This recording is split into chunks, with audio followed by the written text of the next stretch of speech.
கிறிஸ்து இயேசுவுக்குள் அன்பாய் அழைக்கப்பட்ட அன்புக்குரிய சகோதர சகோதரிகளே, நம்முடைய பிதாவாகிய தேவனுடைய மகா பெரிய கிருபையினாலே தொடர்ந்து நம்முடைய வாழ்நாளிலே ஒரு நாளை தேவன் நமக்கு கூட்டி கொடுத்து அதில் விசேஷமாக இந்த ஞாயிறு காலை ஆராதனையில் தேவனுடைய தெய்வீக திருவசனங்களை நாம் தியானிப்பதற்கு ஒரு நல்ல கிருபை செய்திருக்கிறார். முதலாவது நம்முடைய பிதாவாகிய தேவனுக்கு நம்முடைய அன்பு ரட்சகர் மூலம் துதிகளையும் ஸ்தோத்திரங்களையும் நாம் எடுத்துக்கொள்வோம். இன்றைய தினத்தில் நம்முடைய ஆவிக்குரிய பிரயோஜனத்திற்காக நாம் பார்க்க போகிற ஒரு முக்கியமான ஒரு பாடம், இருதயத்திற்கு ஏற்ற மனுஷன் என்கிற ஒரு தலைப்பில் நம்ம சற்று நேரம் சிந்திக்கலாம். அன்புக்குரிய சகோதர சகோதரிகளே, என் இருதயத்திற்கேற்ற மனுஷன் அப்படின்னு ஒரு வசனம், இது பார்த்திங்கன்னா நம்முடைய சத்தியம் படித்தவர்களுக்கு ரொம்ப பரிச்சயமான ஒரு வார்த்தை இல்லையா? காரணம், நம்முடைய தாவீது, அவரை பற்றி தானே பைபிளில் படிச்சிருக்கோம். என் இருதயத்திற்கேற்ற மனுஷன். இப்போவும் அவரை குறித்து தான் நம்ம பார்க்க போகிறோம். பட் அதில் தாவீதை குறித்து நம்ம பேசணும் அப்படின்னா பல நாட்கள் எடுக்கும். அவ்வளோ விஷயங்கள் தாவீதை பற்றி இருக்குது. அப்புறம் ஏற்கனவே நம்ம யூடியூப்பில் 2-3 சப்ஜெக்ட்லாம் பார்த்துருக்கோம். தாவீது அந்த நிழல், தாவீது அப்சலோம், தாவீது கோலியாத்து, அப்புறம் தாவீதின் கொள்ளை, நிறைய பாடங்கள் அதிலெல்லாம் நிறைய படிச்சிருக்கோம். அந்த நிழல் பொருள், ஆண்டவர் இயேசு கிறிஸ்துவுடைய அந்த நிழல் தாவீதுக்கு மிக சிறந்த முறையில் பொருந்தி வர்றதை நம்ம கவனிக்கலாம். இப்போ நம்ம பார்க்க போகிறது கூட அதிலிருந்து எடுத்த ஒரு சாரம்சம் மட்டும்தான். இந்த பாடத்தை ஏன் நம்ம இப்போ கவனிக்கணும் அப்படின்னு பார்த்தீங்கன்னா, த வெரி லாஸ்ட் டேஸ், கடைசி நாட்களில் வாழ்ந்துட்டுருக்குறோம். ஒரு ஊசியினுடைய நுனியில் நம்ம இப்போ வாழ்ந்துட்டுருக்குறோம். நம்ம சுற்றி நடக்கக்கூடிய நிகழ்ச்சிகள், நாடுகளில் நடக்கக்கூடிய சம்பவங்கள், இஸ்ரேலில் நடக்கக்கூடிய தீர்க்க தரிசனங்கள் எல்லாம் கவனிக்கும் பொழுது நம்முடைய மீட்பு மிக மிக சமீபமாக இருக்கிறத பார்க்கலாம். நம்ம இன்னும் உலகத்தில் ரொம்ப உள்ளே போய் நிறைய அனுபவிச்சுட்டு அதுக்கப்புறம் தேவனுடைய சத்தியங்களுக்குள்ளே போகிறதுக்குரிய நாட்கள், கால அவகாசம் இல்லை. அப்புறம் பைபிள் ஸ்டூடெண்ட்ஸ், வேத மாணவர்களுக்கு இன்றைக்கி என்ன கண்டிஷன்னா, தெரியாத சத்தியமே இல்லைங்கிற அளவுக்கு ஆயிடுச்சு. நிறையா யூடியூப் சேனல் வந்துருச்சு, நிறையா பேச்சாளர்கள் வந்துட்டாங்க, நிறைய சப்ஜெக்ட் போயிட்டே இருக்குது, டெய்லியும் போய்ட்டுருக்கு. ஸோ இதெல்லாம் நம்ம பார்க்கும் பொழுது என்ன நமக்கு தோணுது அப்படின்னா, நம்முடைய அறுவடை ரொம்ப ரொம்ப சீக்கிரத்தில் முடிய போகுது என்பதை ஒரு பக்கம் காட்டுது. இன்னொரு பக்கம் கவனிங்க, அறிவு ஒரு இடத்துல பெருத்து போகும்போது அதற்கேற்ற மேட்டிமையும் போயிட்டே இருக்கும்.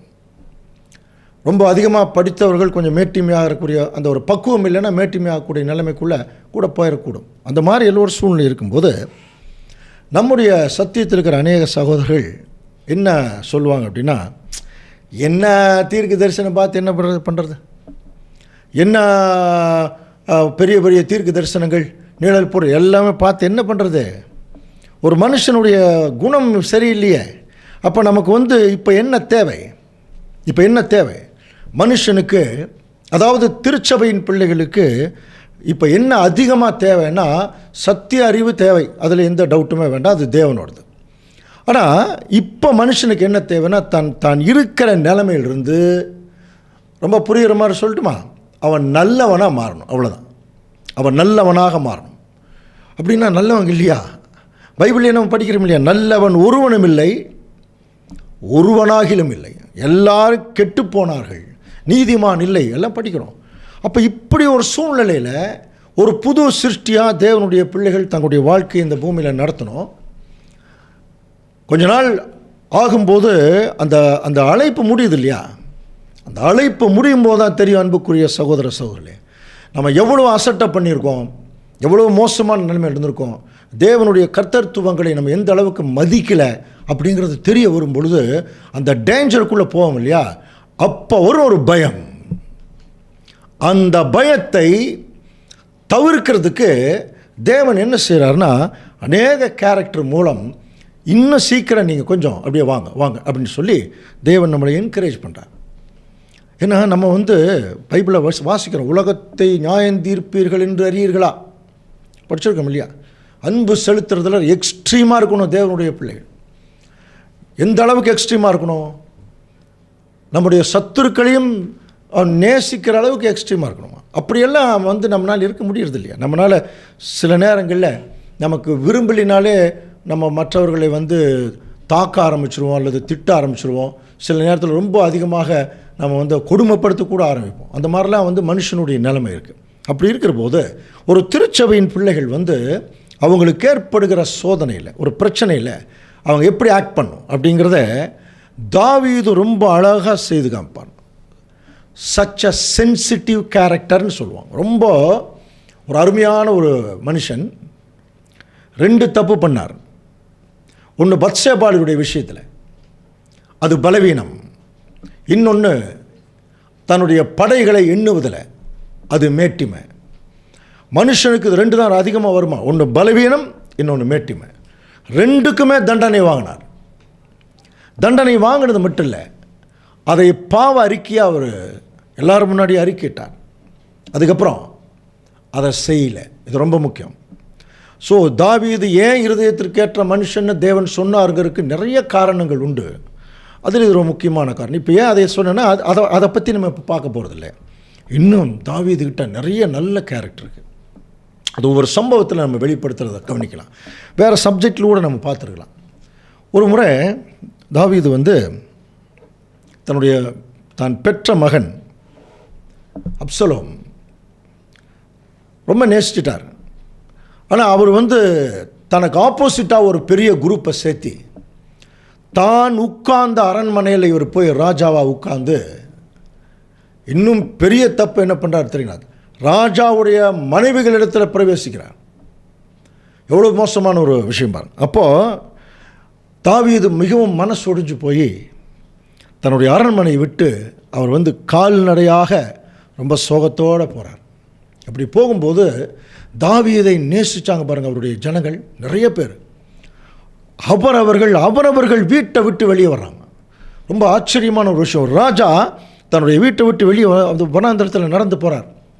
எந்த விதமான ஒரு சந்தோஷம் இல்லை, மிகுந்த துக்கத்தோட கால்நடையாய் நடந்து போனார்னு இருக்கும். அப்போ சமஸ்த ஜனங்களும் தாவீதோட பின்னாடி போயிட்டுருக்குறாங்க. அப்படியெல்லாம் இருக்கக்கூடிய சூழ்நிலையில் அவர் எப்படிப்பட்ட ஒரு மனநிலையை அங்கே காட்டினார் என்பதை நம்ம பார்ப்பதற்கு முன்னால் தாவீதை பற்றி ஒரு வசனம் வாசித்து இப்போ நம்ம இந்த சப்ஜெக்டை ஸ்டார்ட் பண்ணலாம். அப்போஸ்தலர் 13ஆம் அதிகாரம் 22ஆம் வசனத்தில் இஸ்ரேல் ஜனங்கள் தங்களுக்கு ஒரு ராஜா வேணும்னு கேட்கும்போது அதற்கும் தேவன் அடிபடிஞ்சு முதல் சவுல் ராஜாவை கொடுக்குறார். ஆனால் அவருக்கு வேற ஒரு ஆவி வந்துருச்சு.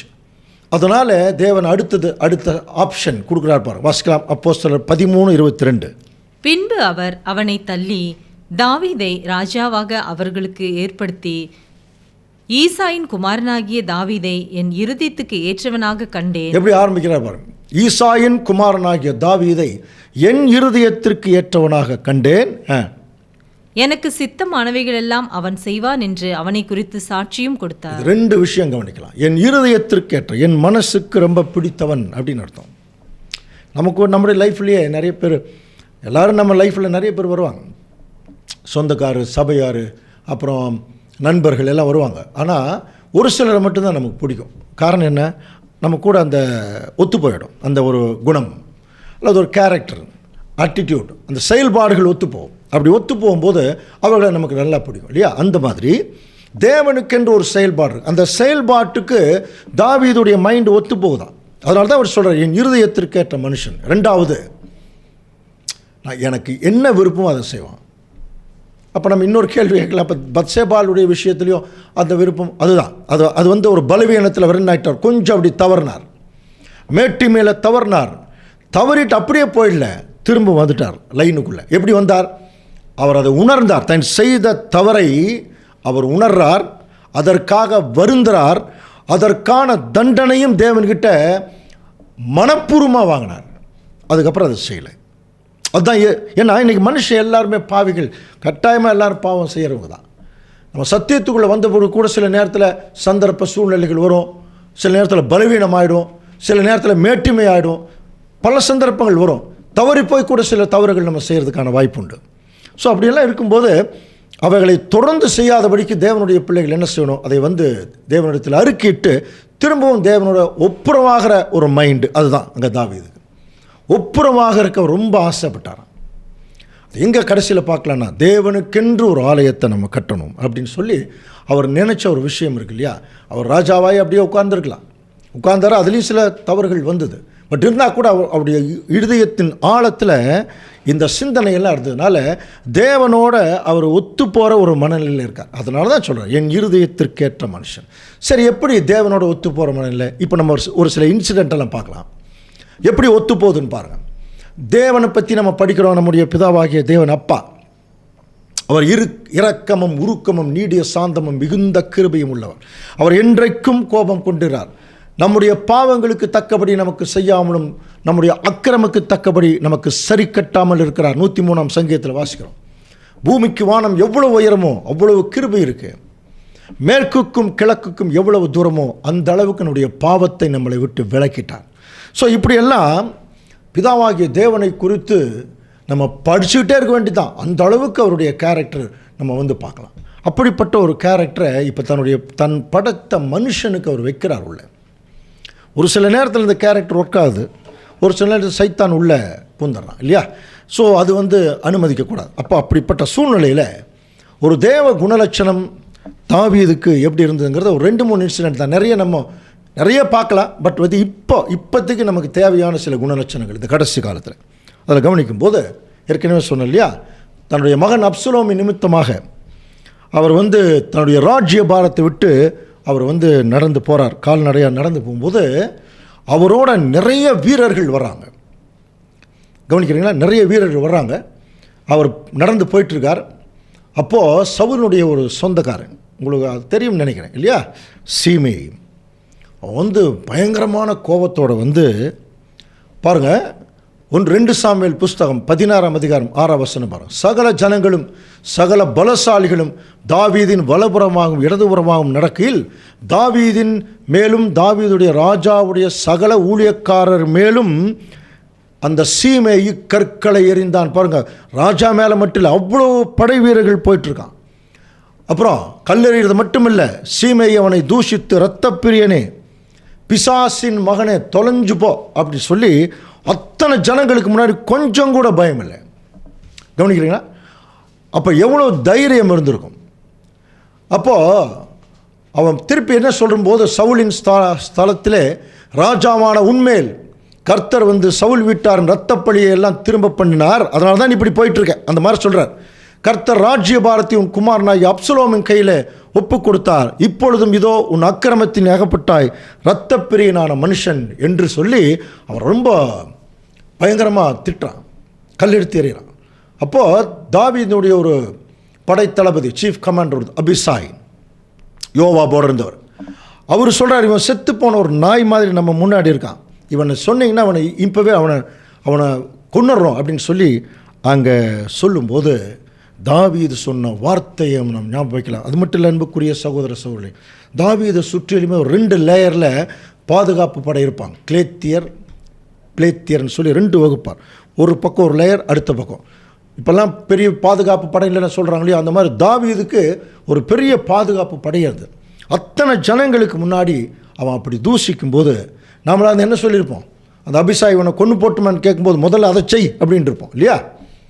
தாவீது சொன்ன வார்த்தை இதுதான் தேவனுடைய கேரக்டர். பாருங்கள், அதற்கு ராஜா, சிரியாவின் குமாரரே, எனக்கும் உங்களுக்கும் என்ன அப்படி ஆரம்பிக்கிறார். அவன் என்னை தூஷிக்கட்டும், திட்டட்டும், வாங்கிக்கிறேன். தாவீதை தூஷிக்க வேண்டும் என்று கர்த்தர் அவனுக்கு சொன்னார். என்ன வார்த்தை பாருங்கள், எவ்வளோ பக்குவமான ஒரு வார்த்தை. அப்போது தாவீது என்ன நம்பி இருக்கார் தெரியுங்களா? கொஞ்சம் கவனிக்கிறீங்களா? கொஞ்சம் கவனிங்க. தாவீது என்ன நம்பி இருக்கார் தெரியுமா? எனக்கு இப்போ என்ன நடந்தாலும், என்னுடைய லைஃப்பில் ஏதாவது ஒன்று நடக்குது அப்படின்னா அது தேவனுடைய அனுமதி இல்லாமல் நடக்காது. அண்டர்ஸ்டாண்டிங், தேவனுடைய அனுமதி இல்லாமல் நடக்காது. இப்போ இவன் என்னை தூஷிக்கிறான்னா தேவன் சொல்லியிருக்கார், பேசாமல் அமைதியாக இருக்கணும். என்ன மாதிரி ஒரு பக்குவம் பார்த்தீங்களா? நமக்கெல்லாம் சுறுசுறுன்னு கோபம் வருதில்ல.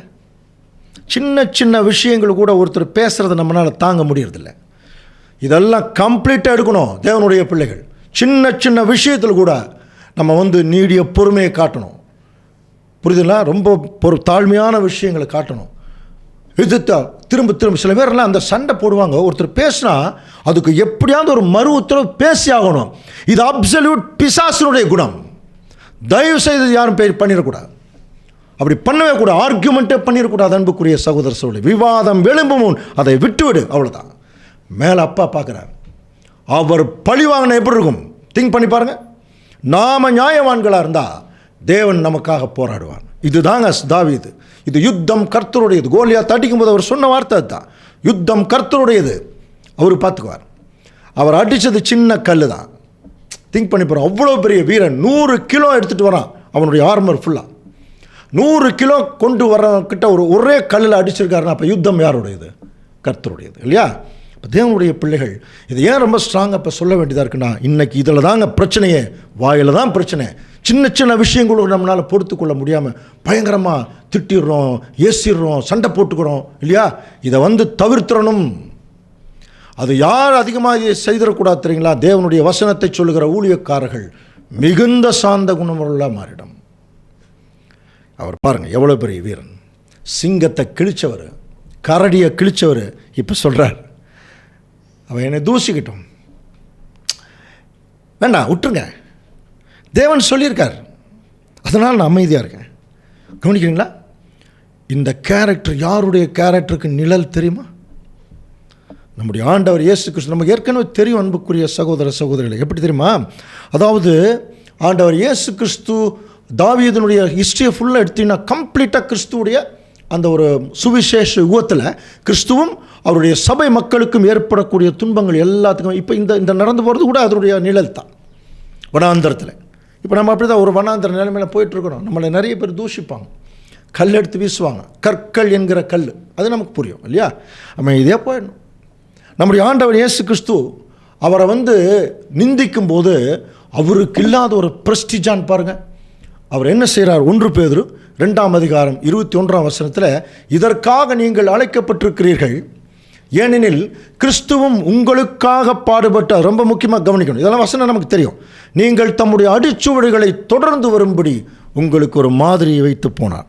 ஸோ அவர் கடைசியாக ஒரு ரோல் மாடலாக வாழ்ந்திருக்கார் இல்லையா? அந்த கடைசி நேர அந்த ஒரு துன்பங்கள் அதில் இவர் எப்படி இருந்திருக்கார்? வாசிக்கலாமா? 22ஆம் வசனம், அவர் பாவம் செய்யவில்லை, அவருடைய வாயிலே வஞ்சனை காணப்படவும் இல்லை. பார்த்தீங்களா? இவ்வளோ பெரிய அவமானத்தில் அவர் பாவம் செய்யலை, அவருடைய வாயிலிருந்து எந்த வஞ்சனையும் இல்லை. அடுத்த வசனம், அவர் வையப்படும் போது பதில் வையாமலும் பாடுபடும் போது பயமுறுத்தாமலும் நியாயமாய் தீர்ப்பு செய்கிறவருக்கு தம்மை ஒப்பு கொடுத்தார். கவனிக்கிறீங்களா அன்புக்குரிய சகோதரர்களே? ஏன் ஆண்டவர் வையப்படும் போது பதில் வையாமலும் பாடுபடும் போது பயமுறுத்தாமலும்? புரிதுங்களா? சில பேர் நான் யார் தெரியுமா அப்படிம்பாங்க, என்னுடைய பவர் என்னன்னு தெரியல, அப்புறம் நான் யாருன்னு காட்டுறேன். இந்த வார்த்தைகள் எல்லாம் அப்சல்யூட் பிசாசனுடைய வார்த்தைகள். நம்மளாம் யாருங்க இந்த பூமியில்? துடைக்கப்பட்ட குப்பை மாதிரி இருக்கும். தேவன் நம்மளை கூப்பிட்டதே பெரிய விஷயம், அவர் நமக்கு செய்த புண்ணியம், அசட்டை பண்ணிடக்கூடாது. அப்போ இப்படிப்பட்ட துன்பங்கள் எல்லாம் அவமானங்கள் வரும்போது அமைதியாக சகிச்சுட்டு ஆண்டவர் போனார் இல்லையா? அதற்கு நிழல் தாங்க தாவீது. கவனிக்கிறீங்களா? அப்போ பாருங்கள், அந்த காலத்திலேயே எவ்வளோ பக்குவமாக இருந்திருக்கார் பாருங்கள். அவன் கல் எடுத்து வீசும் பொழுது அவன் வீசிட்டோம், தேவனுடைய அனுமதி இல்லாமல் அது நடக்காது. அப்போ தேவன் தான் வீசுகிறாருன்னு நினச்சிக்கிறார், அப்படி தானே அர்த்தம். இங்கே கிறிஸ்து அப்படி தான். ஏசாயா 53ஆம் அதிகாரத்தில் நம்ம படிக்கிறோம் இல்லையா? கர்த்தரோ அவரை நொறுக்க சித்தமாகி, நம்ம பேசிக் சப்ஜெக்டில் இதுதான் கேட்போம். இஸ்ரேல், அதாவது ஆண்டவர் இயேசு கிறிஸ்துவை யார் அடித்தது? இஸ்ரேல் ஜனங்களா, ரோமன் கவர்மெண்ட்டா, உலக ஜனங்களா? அப்படின்னால ஒரு கேள்வி வரும்போது ஏசாயா 53ஆம் அதிகாரம் என்ன சொல்லணும்னா, இல்லை தேவன் பாருங்க. அதனால தான் ஆண்டவர் இயேசு கிறிஸ்து மிக மிக அமைதி உள்ளவராக சத்தமே காட்டல, எல்லா அவமானங்களையும் தாங்கினார். ஆனால் இன்னைக்கு ராஜாதி ராஜாவாக உட்கார்ந்துருக்கார். அப்போது அவர் நன்மை செய்தார், பாடு அனுபவிக்கிறார். நாமளும் அப்படி தான், நன்மை செய்யணும், பாடு அனுபவிக்கணும்.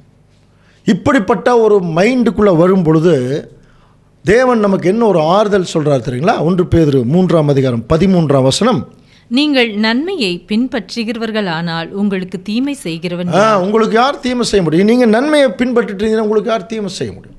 அதே சமயத்தில் 9ஆம் வசனம் வாசிக்கும் பொழுது, தீமைக்கு தீமையையும் உதாசீனத்துக்கு உதாசீனத்தையும் சரி கட்டாமல் அதற்கு பதிலாக நீங்கள் என்ன பண்ணுங்க, ஆசீர்வாதத்தை சுதந்திரித்து கொள்ளும்படி அழைக்கப்பட்டிருக்கிறவர்கள் என்று அறிந்து ஆசீர்வதியுங்கள். அப்போ இப்போ பாருங்கள், ரியாக்ஷன் கொடுக்குறாரு. அவர் என்னை கல்லெடுத்து அடிக்கட்டும், திட்டுட்டோம், பரவாயில்ல, தேவன் அப்படி சொல்லியிருக்கார் அப்படின்னு சொல்லிட்டு அதோட நிறுத்தலை. பின்பு தாவீது அபிசாயும் தன் ஊழியக்காரர் எல்லாரையும் பார்த்து, இதோ என் கர்ப்ப பிறப்பான என் குமாரனே என் பிராணை வாங்க தேடும்போது, நான் பெற்ற பையனே என்னை வந்து கொல்றதுக்கு தேடுறான். பாவம், இவன் என்ன பண்ணுவான் பாருங்கள். இந்த பென்யமீன் எத்தனை அதிகமாக செய்வான். அவன் தூஷிக்கட்டும், அப்படி செய்ய கர்த்தர் அவனுக்கு கட்டளையிட்டிருக்கிறார். கவனிக்கிறீங்களா? அங்கே ஒரு பென்யமீன் கோத்திரத்தில் பிறந்த ஒருத்தன் தாவீதை தூஷிக்கிறான். கவனிக்கிறீங்களா? தாவீது கிறிஸ்துவுக்கு நிழலாக சொல்லப்பட்டவர் இல்லையா? புதிய ஏற்பாட்டில் பாருங்கள், இங்கேயும் ஒரு பென்யமீன் கோத்திரத்தில் ஒருத்தர் பிறந்தாராம். யாருன்னு தெரியுங்களா? அவர் வந்து ஆண்டவர் இயேசு கிறிஸ்துவை எனக்கு ஜீவன், கிறிஸ்து எனக்கு ஜீவன் அப்படின்னார். அது புரியுது இல்லையா? அங்கே ஒரு பென்யமீன் கோத்திரத்தான் வந்து அவ்வளோ தூஷிக்கிறான். இங்கே ஒரு பென்யமீன் கோத்திரத்தான் ரொம்ப ரொம்ப மேன்மைப்படுத்துகிறார் அப்போஸ்தலனாகிய பவுல். கவனிக்கும் பாருங்கள், இதெல்லாம் நமக்கு ஒரு முக்கியமான பாடமாக இருக்குது.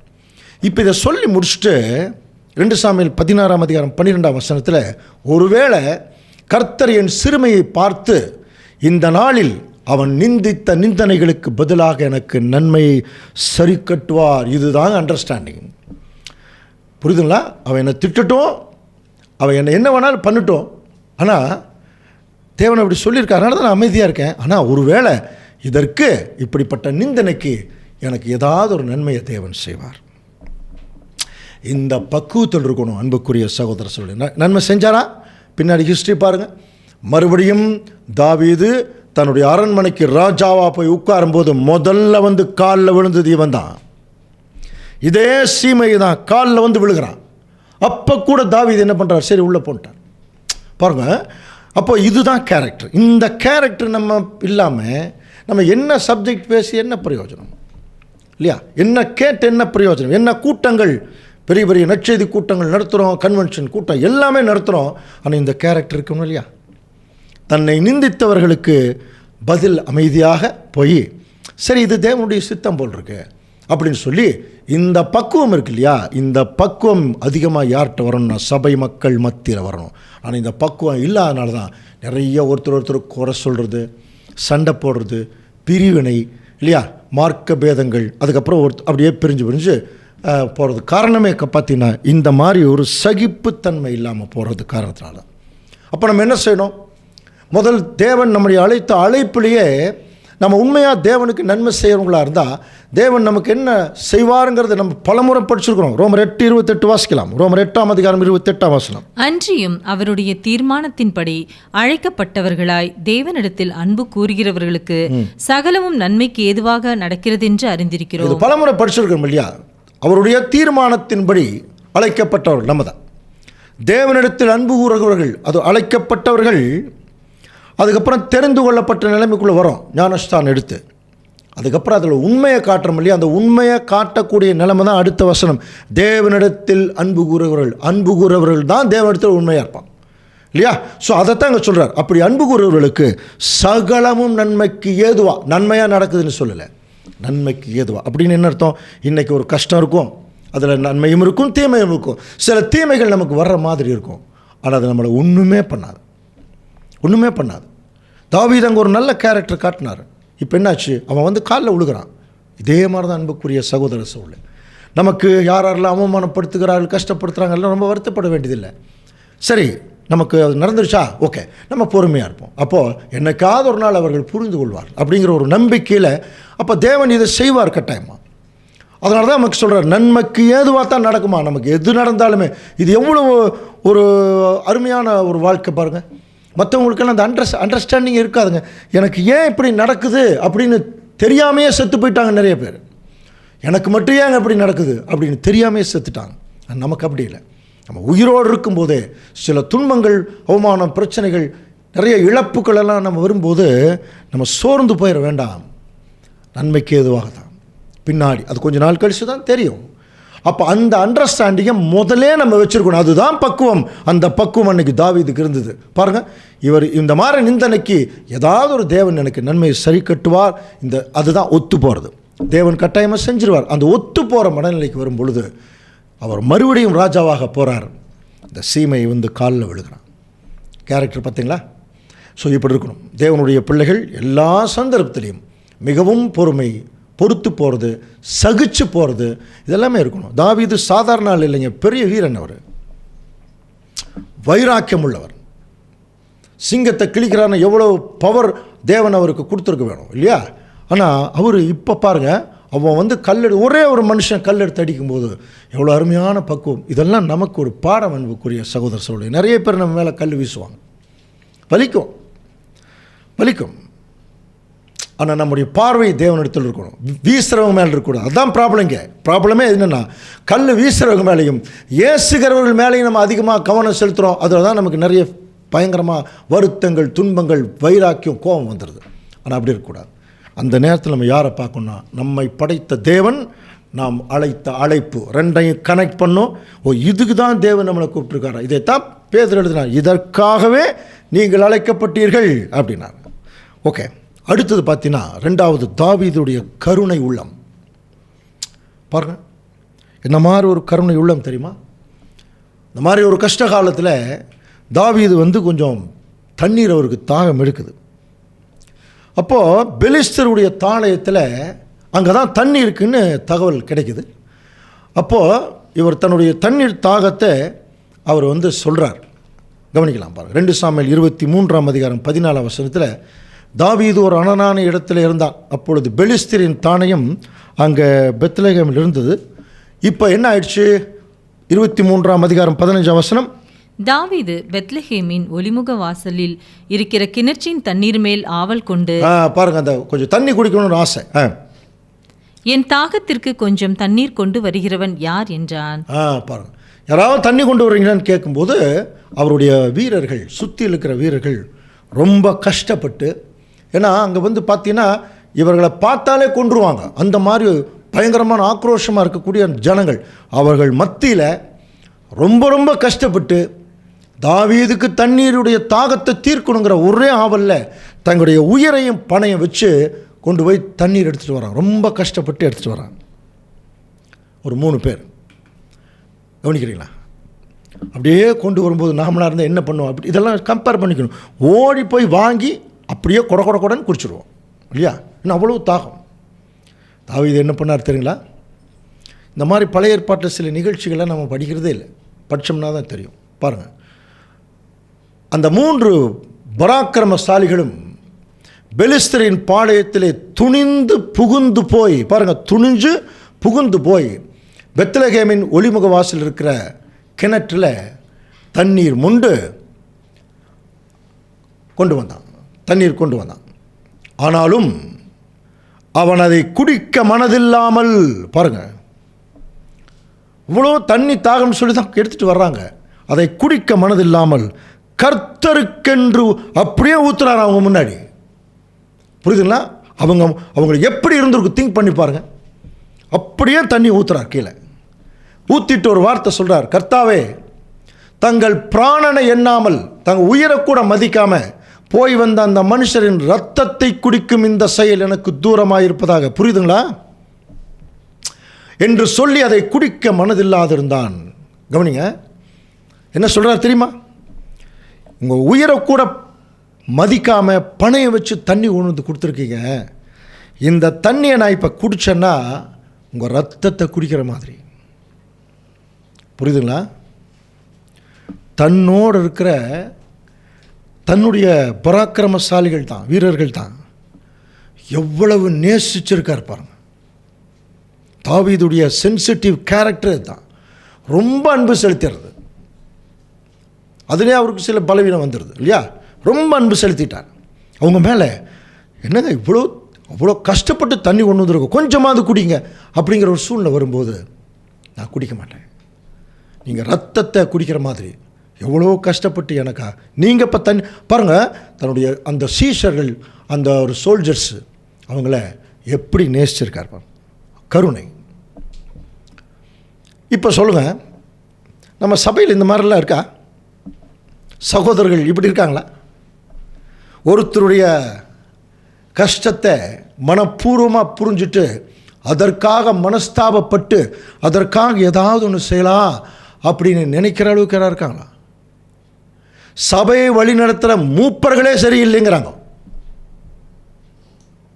ஒரு இரக்கம் காட்டுறது இல்லையா சபையில், ஜனங்களுக்கு ஒரு நன்மை செய்கிறதுக்கு, ஆனால் சப்ஜெக்ட் மட்டும் நல்லா பேசுவாங்கங்கிறாங்க. இது நம்ம எல்லாருக்குமே பொருந்தும். நல்லா பேசுவாங்க, நல்லா ஆர்கனைஸ் பண்ணுவாங்க, எல்லாம் பண்ணுவாங்க. ஆனால் ஒரு கஷ்டம்ங்கிற போது அதை புரிந்து கொள்ளக்கூடிய மனசு இருக்கு இல்லையா? தாவீதுக்கு அது இருந்தது அன்புக்குரிய சகோதர சகோதரி. இப்படி தாங்க இருக்கணும் கேரக்டர். இந்த கேரக்டர் இல்லாமல் நம்ம சும்மா பேசி என்ன பிரயோஜனம்? இனிமேலெல்லாம் சப்ஜெக்ட் இப்படி தான் வரும். ஒன்றா திருந்திருங்க, இல்லைன்னா வெளியே போயிடுங்க. அந்த மாதிரி தான் சப்ஜெக்ட். ஏன்னா வர வழி இல்லை. அந்த அழைப்பும் அந்த ஒரு அறுவடையும் முடியக்கூடிய காலப்பகுதியில் இருக்கிறோம்.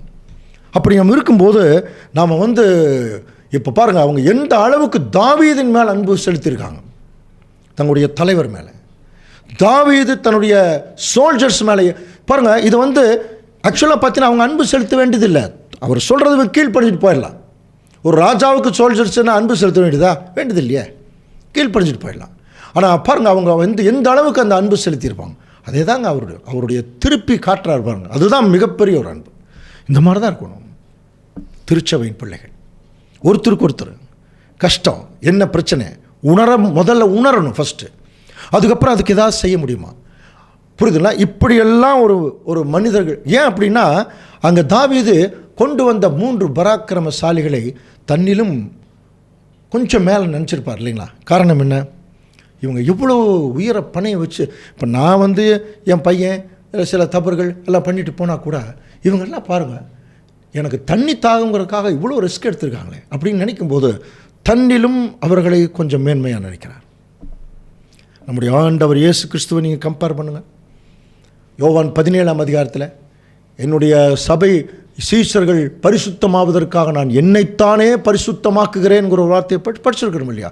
அப்போது என்னுடைய சம அசுத்தம்னா நானும் அசுத்தம் தான், அந்த மாதிரி ஒரு அர்த்தத்தில் கிறிஸ்து பேசுகிறார். அப்போ சீஷர்கள் ஏன் அவர் மேன்மையாக நினைக்கிறார்?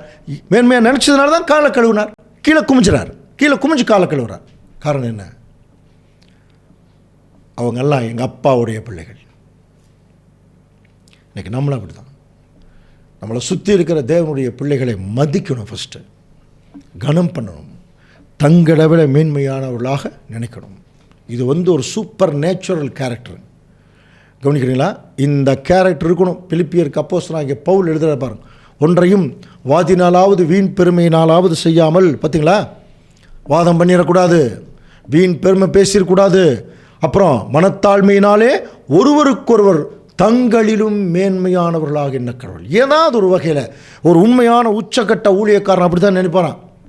தன்னை சுற்றி இருக்கிறவங்க எல்லாத்தையும் எப்படி நினைப்பாரான்? இவங்க நம்மளை விட ஏதாவது ஒரு வகையில் பெட்டர். ஒரு சின்ன உதாரணம் சொல்கிறேன், தயவுசெய்து யாரும் தவறாக நினச்சிக்க வேண்டாம். எங்களுடைய பள்ளிக்கூடத்தில் ஒரு முறை குஜராத்லேயே எங்கேயோ பெரிய ஒரு பூகம்பம் ஜனங்கள் எல்லாம் நிறைய பேர் இறந்துட்டாங்க, நிறைய பேர் ஏழை ஆகிட்டாங்க.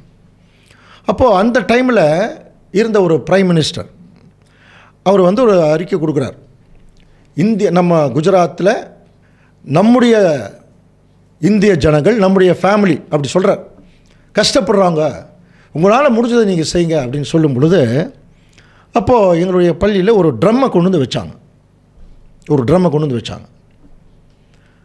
அடுத்த நாள் பார்த்தீங்கன்னா அந்த குழந்தைகள் எல்லாம், ஏழை குழந்தைகள் எல்லாம், கிராமத்தில் படிக்கிற குழந்தைங்க, அடுத்த நாள் அந்த ட்ரம்மு ஃபுல்லாக அரிசி நிறைஞ்சி வச்சாங்க. அவங்களுக்கு சாப்பாடு இல்லை, அவங்களுக்கு சாப்பாட்டுக்கு வழி இல்லை, ஒரு வேளை சாப்பிட்றாங்க ஒரு ஃபேமிலி. அப்படியெல்லாம் இருக்கிறவங்க கொண்டு வந்து ட்ரம் நிறைய அரிசி நிரப்பிட்டாங்க. அப்போது ஆசிரியர்கள்லாம் உட்காந்து பேசுகிறோம், இந்த பிள்ளைகள் நம்மளை விட பெட்டருங்க. பாருங்கள், சின்ன குழந்தைகள் ஆசிரியர்களை விட பெட்டர் ஆகிட்டாங்க. பார்த்தீங்களா? இப்படி தான் நிறைய பேர் நம்மளை சுற்றி இருக்கிறவங்க எல்லாருமே ஏதாவது ஒரு வகையில் நம்மளை விட பெட்டராக இருப்பாங்கங்கிற எண்ணம் இருக்கணும். அப்படி எண்ணம் இருந்துன்னா நம்ம மதிக்க பழகிடுவோம். புரியுதுங்களா? நம்முடைய மூத்தவங்களை மதிக்க பழகிடுவோம். நம்மளை வழி நடத்தினவங்க நிறைய பேர் பாருங்கள், அந்த வழி நடத்தினவங்களை மதிக்கிறதே இல்லை. மூத்தவங்களை மதிக்கிறது இல்லை. ஸோ இப்படி இருந்துடக்கூடாது தேவனுடைய பிள்ளைகள். நம்ம எப்போதுமே எல்லாருக்கும் ஒரு மதிப்பு கொடுத்து பழகணும். ஸோ அவர் செய்கிறார் பாருங்க, அதான் சொல்கிறார், தங்களிலும் மேன்மையுள்ளவர்களாக என்ன கடவுள். அன்புக்குரிய சகோதர சகோதரி, 2வது கேரக்டர். 3வது, தாவீதுக்கென்று அவர் பற்றின ஒரு வீரன், அவர் ஒரு வைராக்கியம் அவருக்குள் இருந்தது தேவன் மேலே. அதனால தான் கோலியாத் தேவனுடைய இராணுவத்தை திட்டினதுக்கே அவருக்கு கோவம் வந்துருச்சு. அவனை நான் ஜெயிக்கிறேன், யுத்தம் கர்த்தருடையதுன்னு சொன்னார். ஆனால் அதே சமயத்தில் அவருடைய வைராக்கியத்தை எப்படி நம்ம கண்டுபிடிக்கலாம் அப்படின்னா, தன்னுடைய ஆடுகள் மேலே வைத்த அன்பில் அவர் எப்படிப்பட்ட ஒரு வேலையை அவர் செய்கிறார் அப்படின்னு சொல்லி கவனிக்கும் பொழுது பாருங்கள், ஒரு முறை சொல்கிறார், அந்த கோலியாத்தை ஜெயிக்க வரும்போது 1 சாமுவேல் 17:34 வாசிக்கலாம். தாவீது சவுலை பார்த்து, உம்முடைய அடியான் என் தகப்பனுடைய ஆடுகளை மேய்த்து கொண்டிருக்கிற போது ஒரு விசை சிங்கமும் ஒரு விசை கரடியும் மந்தையில் இருக்கிற ஒரு ஆட்டை பிடித்து கொண்டது. ஒரு விசை சிங்கம் வந்துருச்சான், ஒரு விசை கரடி மந்தையில் இருக்கிற ஒரு ஆட்டை பிடிச்சிருச்சு. இப்போ நாம் அந்த இடத்துல ஒரு மேய்ப்பனாக இருந்தால் என்ன பண்ணுவோம்? ஒரே ஓட்டம்தான், ஆடுகளை விட்டுட்டு ஓடிடுவோம். ஆனால் பாருங்கள், நான் அதை தொடர்ந்து போய் கரடி பிடிச்சி இழுத்துட்டு போதும் ஆட்டுக்குட்டியை. சரி, ஆட்டுக்குட்டி கொஞ்ச நாள் கழித்து அது கரியாக போகிறது தானே அப்படிங்கிற எண்ணமா? அப்படி இல்லை பாருங்கள். அதை தொடர்ந்து போய் அதை அடித்து அதை அதன் வாய்க்கு தப்பி வைத்து, அப்போ கவ்விட்டு போயிருக்கு. இந்த ஆட்டுக்குட்டி அப்படி வாயில் கவ்வி இழுத்துட்டு போகுது. தொடர்ந்து போய் அதை அடித்து போராடி அந்த ஒரு ஆட்டுக்குட்டியை மீட்கிறார் பார். அது என்மேல் பாய்ந்த போது நான் அதன் தாடியை பிடித்து அதை அடித்து கொன்று போட்டேன். ஸோ அந்த சிங்கத்தையும் அந்த கரடியும் உம்முடைய அடியானாகிய நான் கொன்றேன். இந்த விருத்த சேதனமில்லாத இந்த பெலிஸ்தியன் அது மாதிரி தான் எனக்குன்ட்டார். இவன் 3வது, அவ்வளோதான். ஏற்கனவே ஒரு சிங்கம், ஒரு கரடி, இவன் 3வது, அவ்வளோதான். அவன் ஜீவனுள்ள தேவனுடைய சேனைகளை நிந்தித்தானே. அப்போது தேவனுடைய காரியத்தில் திருச்சபையின் பிள்ளைகள் எப்பொழுதுமே வைராக்கியமாக இருக்கணும். அதை அங்கே காட்டுறார் பாருங்க, யாரையும் விட்டு கொடு பாருங்க. தேவனை நல்லா பிடிச்சிட்டார், அப்படிப்பட்ட ஒரு வைராக்கியம். இதில் இன்னொரு விஷயம் கவனிக்கலாம், ஏற்கனவே வேறு ஒரு சப்ஜெக்டில் பார்த்துருக்கோம். டைரெக்டாக தாவீது தேவனிடத்தில் பேசின மாதிரி இருக்க கவனிச்சிருக்கீங்களா? பழைய ஏற்பாட்டில் தேவதூதன் மிகாயேல் படிக்கிறோம் இல்லையா? கிறிஸ்து யாக்கோபுக்கிட்ட பேசுகிறதுலேருந்து மோசேகிட்ட பேசுனதெல்லாம் படிச்சிருக்கிறோம். நாளாக நாளாக நாளாக நாளாக தேவனுடைய கான்டாக்ட் அப்படியே வித்துட்டா வாங்கிறத பார்க்கலாம். ஸோ தாவீது டைரெக்டாக இருக்கிற மாதிரி இல்லைன்னா கூட அப்பப்போ கேட்ட விஷயங்கள், அனுபவித்த விஷயங்கள், அவருடைய நிலைமை எல்லாவற்றையும் புரிஞ்சுட்டு தேவனை எந்த அளவுக்கு அவர் நேசிச்சிருக்கார் பாருங்க. அண்டர்ஸ்டாண்டிங், பார்க்காமையே அண்டர்ஸ்டாண்டிங். அப்படிப்பட்ட அண்டர்ஸ்டாண்டிங்கில் இருக்கும்போது தேவன் ஏங்க தாவீதை கூப்பிட்டார் தெரியுமா? பாருங்கள், இதனால தான். பாருங்கள், இவன் ஒரு நல்ல மேய்ப்பன். படிச்சிருக்கோம் இல்லையா? ஒரு நல்ல மேய்ப்பன் என்ன செய்வார்? அப்படியே கிறிஸ்துவோட கம்பேர் பண்ணலாமா? பாருங்கள், யோவான் 10:11. நானே நல்ல மெய்ப்பன், நல்ல மெய்ப்பன் ஆடுகளுக்காக தன் ஜீவனையும் கொடுக்கிறார். நல்ல மெய்ப்பன் தன் ஆடுகளுக்காக தன் ஜீவனையே கொடுக்குறார். இப்போ ஒருவேளை அந்த போராட்டத்தில் தாவீது செத்துருக்கலாம். சிங்கத்தை அவ்வளோ சீக்கிரம்லாம் நம்ம அட்டாக் பண்ண முடியாதுல்ல இல்லையா? செத்துருக்கலாம், தன்னுடைய உயிரையும் பார்க்காம. ஆனால் என்ன ஒரு கம்பேரிஷன் தாவீதும் கிறிஸ்துவோட. தாவீது சிங்கத்துக்கிட்ட இருந்து உயிரோடு இருந்து காப்பாற்றிட்டார். ஆண்டவர் இயேசு கிறிஸ்து செத்து போய் நம்மளை காப்பாற்றிருக்கார். இதுதான் அப்போ அது எவ்வளோ எக்ஸ்ட்ரீமான ஒரு அன்புன்னு பாருங்கள். காரணம் என்னென்னா, தாவீதுக்கு ஒரு வைராக்கியம் இருந்தது, ஆண்டவர் இயேசு கிறிஸ்துவுக்கு ஒரு வைராக்கியம் இருந்தது. என்னுடைய பிள்ளைகளை நான் மரித்தாவது காப்பாற்றுவேன். மனப்பூர்வமாக தன்னுடைய ஜீவனை கொடுக்கறதுக்கு வர்றாரு. அதுக்கு ஒரு வைராக்கியம் தேவை. அது தாவீதுக்கு இருந்தது. அது 100% தாவீதுக்கு இருந்ததுன்னா ஆண்டவர் இயேசு கிறிஸ்துவுக்கு 1000 மடங்கு ஜாஸ்தி இருந்தது. அதனால தான் அந்த வைராக்கிய நிமித்தம் ஒரு இடத்துல அவர் சாட்டவார் எடுத்தார் இல்லையா? என் தேவனுடைய வீடுன்னு சொல்கிறத நீங்கள் கல்லர் கூகி ஆக்கிட்டீங்களே, அந்த வைராக்கியத்தின் நிமித்தம். ஸோ ஒரு பக்கம் அநியாயம் நடக்கும் போதும், தன்னை சுற்றிலும் தேவன் அவமதிக்கப்படும் போதும் அந்த வைராக்கியத்தை கையில் எடுத்தார் ஆண்டவர். அதே மாதிரி தான் நம்ம கூட தேவன் மேலே ஒரு வைராக்கியம் உள்ளவர்களாக இருக்கணும். விட்டு கொடுத்துடவே கூடாது தேவனுடைய விஷயத்தை பொறுத்த வரைக்கும். ஏன்னா அவர் உயிர் கொடுத்ததே அவர் தானே, உயிர் அணுவை கொடுத்தது அவர், நம்மை காப்பாற்றினது கிறிஸ்து, நமக்கு தாய்ப்பால் கொடுத்தவர் கிறிஸ்து. அது நமக்கு புரியுது இல்லையா? அவர் ஒரு தாயை போல களங்கமில்லாத ஞானப்பால் கொடுத்துருக்கார். ஸோ ஒரு பெற்றோர் எப்படி தங்களுடைய குழந்தைகளை பராமரிக்கிறார்களோ அந்த அளவுக்கு தேவன் நம்மளை இன்னைக்கு கொண்டு வந்து, தாவீது பாடுறாங்க இல்லையா, இது நேரம் இந்த வரைக்கும் கொண்டு வந்து சேர்த்ததற்கு உமக்கு ஸ்தோத்திரம். இதுவரை இப்போ பேசிகிட்டு இருக்கிறோம், கேட்டுருக்குறோம், இதுவரைக்கும் தேவன் நம்மளை கொண்டு வந்துட்டார் பாரு. எவ்வளோ பிரச்சனைகள் கஷ்டங்கள் மத்தியில் எல்லாம் நம்மளை வெளியே கொண்டு வந்து தொடர்ந்து இந்த சத்தியத்தில் இருக்கவும் அதில் நடக்கிறதுக்கு தேவன் கிருபை செய்திருக்காருனா, அப்போ தேவனுடைய ஒரு அன்பு என்னங்கிறத நம்ம புரிஞ்சிட்டோம்னா ஆட்டோமேட்டிக்காக அவர் மேலே வைராக்கியவான். இது ஒன்று. ரெண்டாவது, தாவீது தன்னுடைய உயிரையும் பார்க்காம இந்த சிங்கத்துக்கிட்ட இருந்து ஆட்டுக்குட்டியை காப்பாற்று. நம்மளாம் ஆட்டுக்குட்டி மாதிரி தானே. அப்போ நம்ம பல சந்தர்ப்பங்களில் நம்ம சுற்றில் இருக்கக்கூடிய நம்முடைய சகோதர சகோதரிகள் ஒரு ஆபத்தில் இருக்கும்போது என்ன பண்ணும்? இப்படியே விட்டுறலாமா? சில பேர் எப்படி விட்டுருவாங்கன்னா, நான் சொல்கிறதே கேட்கல, போய் அனுபவிச்சுட்டு வரட்டும், இந்த ஜட்ஜ்மெண்ட் நம்ம கொடுக்க வேண்டாம், ஜட்ஜ்மெண்ட் தேவன் கொடுப்பார், நமக்கு இப்போ என்ன வேலை? நம்ம சகோதர சகோதரிகள் யாராவது கஷ்டத்தில் இருக்காங்களா, அவங்களுக்கு நம்ம உடனே என்ன செய்யணும்? அவங்க நம்ம சொல்கிறது கேட்கலினாலும் பரவாயில்ல, கவனிக்கிறீங்களா? இதுதான் கேரக்டர். நம்மளை அவங்களுக்கு பிடிக்கலைனாலும் பரவாயில்ல, தெரிஞ்சிடுச்சு ஒரு ஆபத்தில் இருக்கிறாங்க, புரியுதுங்களா? ஒரு கஷ்டத்தில் இருக்கிறாங்க, முடியலைன்னா பரவாயில்ல, முடியுது செஞ்சிடணும், முடியலைன்னா ஜெபம் பண்ணிடலாம், அவ்வளோதான். தேவன்கிட்ட கொடுத்துட்டோம்னா அவர் பார்த்துக்குவார். ஸோ இந்த கேரக்டர் தான் இப்போ தேவன் நம்மக்கிட்ட எதிர்பார்க்குறார். அன்புக்குரிய சகோதர சகோதரி, இதெல்லாம் அந்த காலத்தில் பரலோக ராஜ்யத்துக்கு பாத்தியப்படாத தாவீதை இப்படி கேரக்டர் காட்டும்போது, கிறிஸ்துவோட பரலோகத்தில் போய் உட்கார்ந்து தெய்வீக குணலட்சணங்களை உடையவர்கள் இதை விட எக்ஸ்ட்ரீமாக தான் நம்ம காட்டணும் இல்லைங்களா? அது ஒன்று.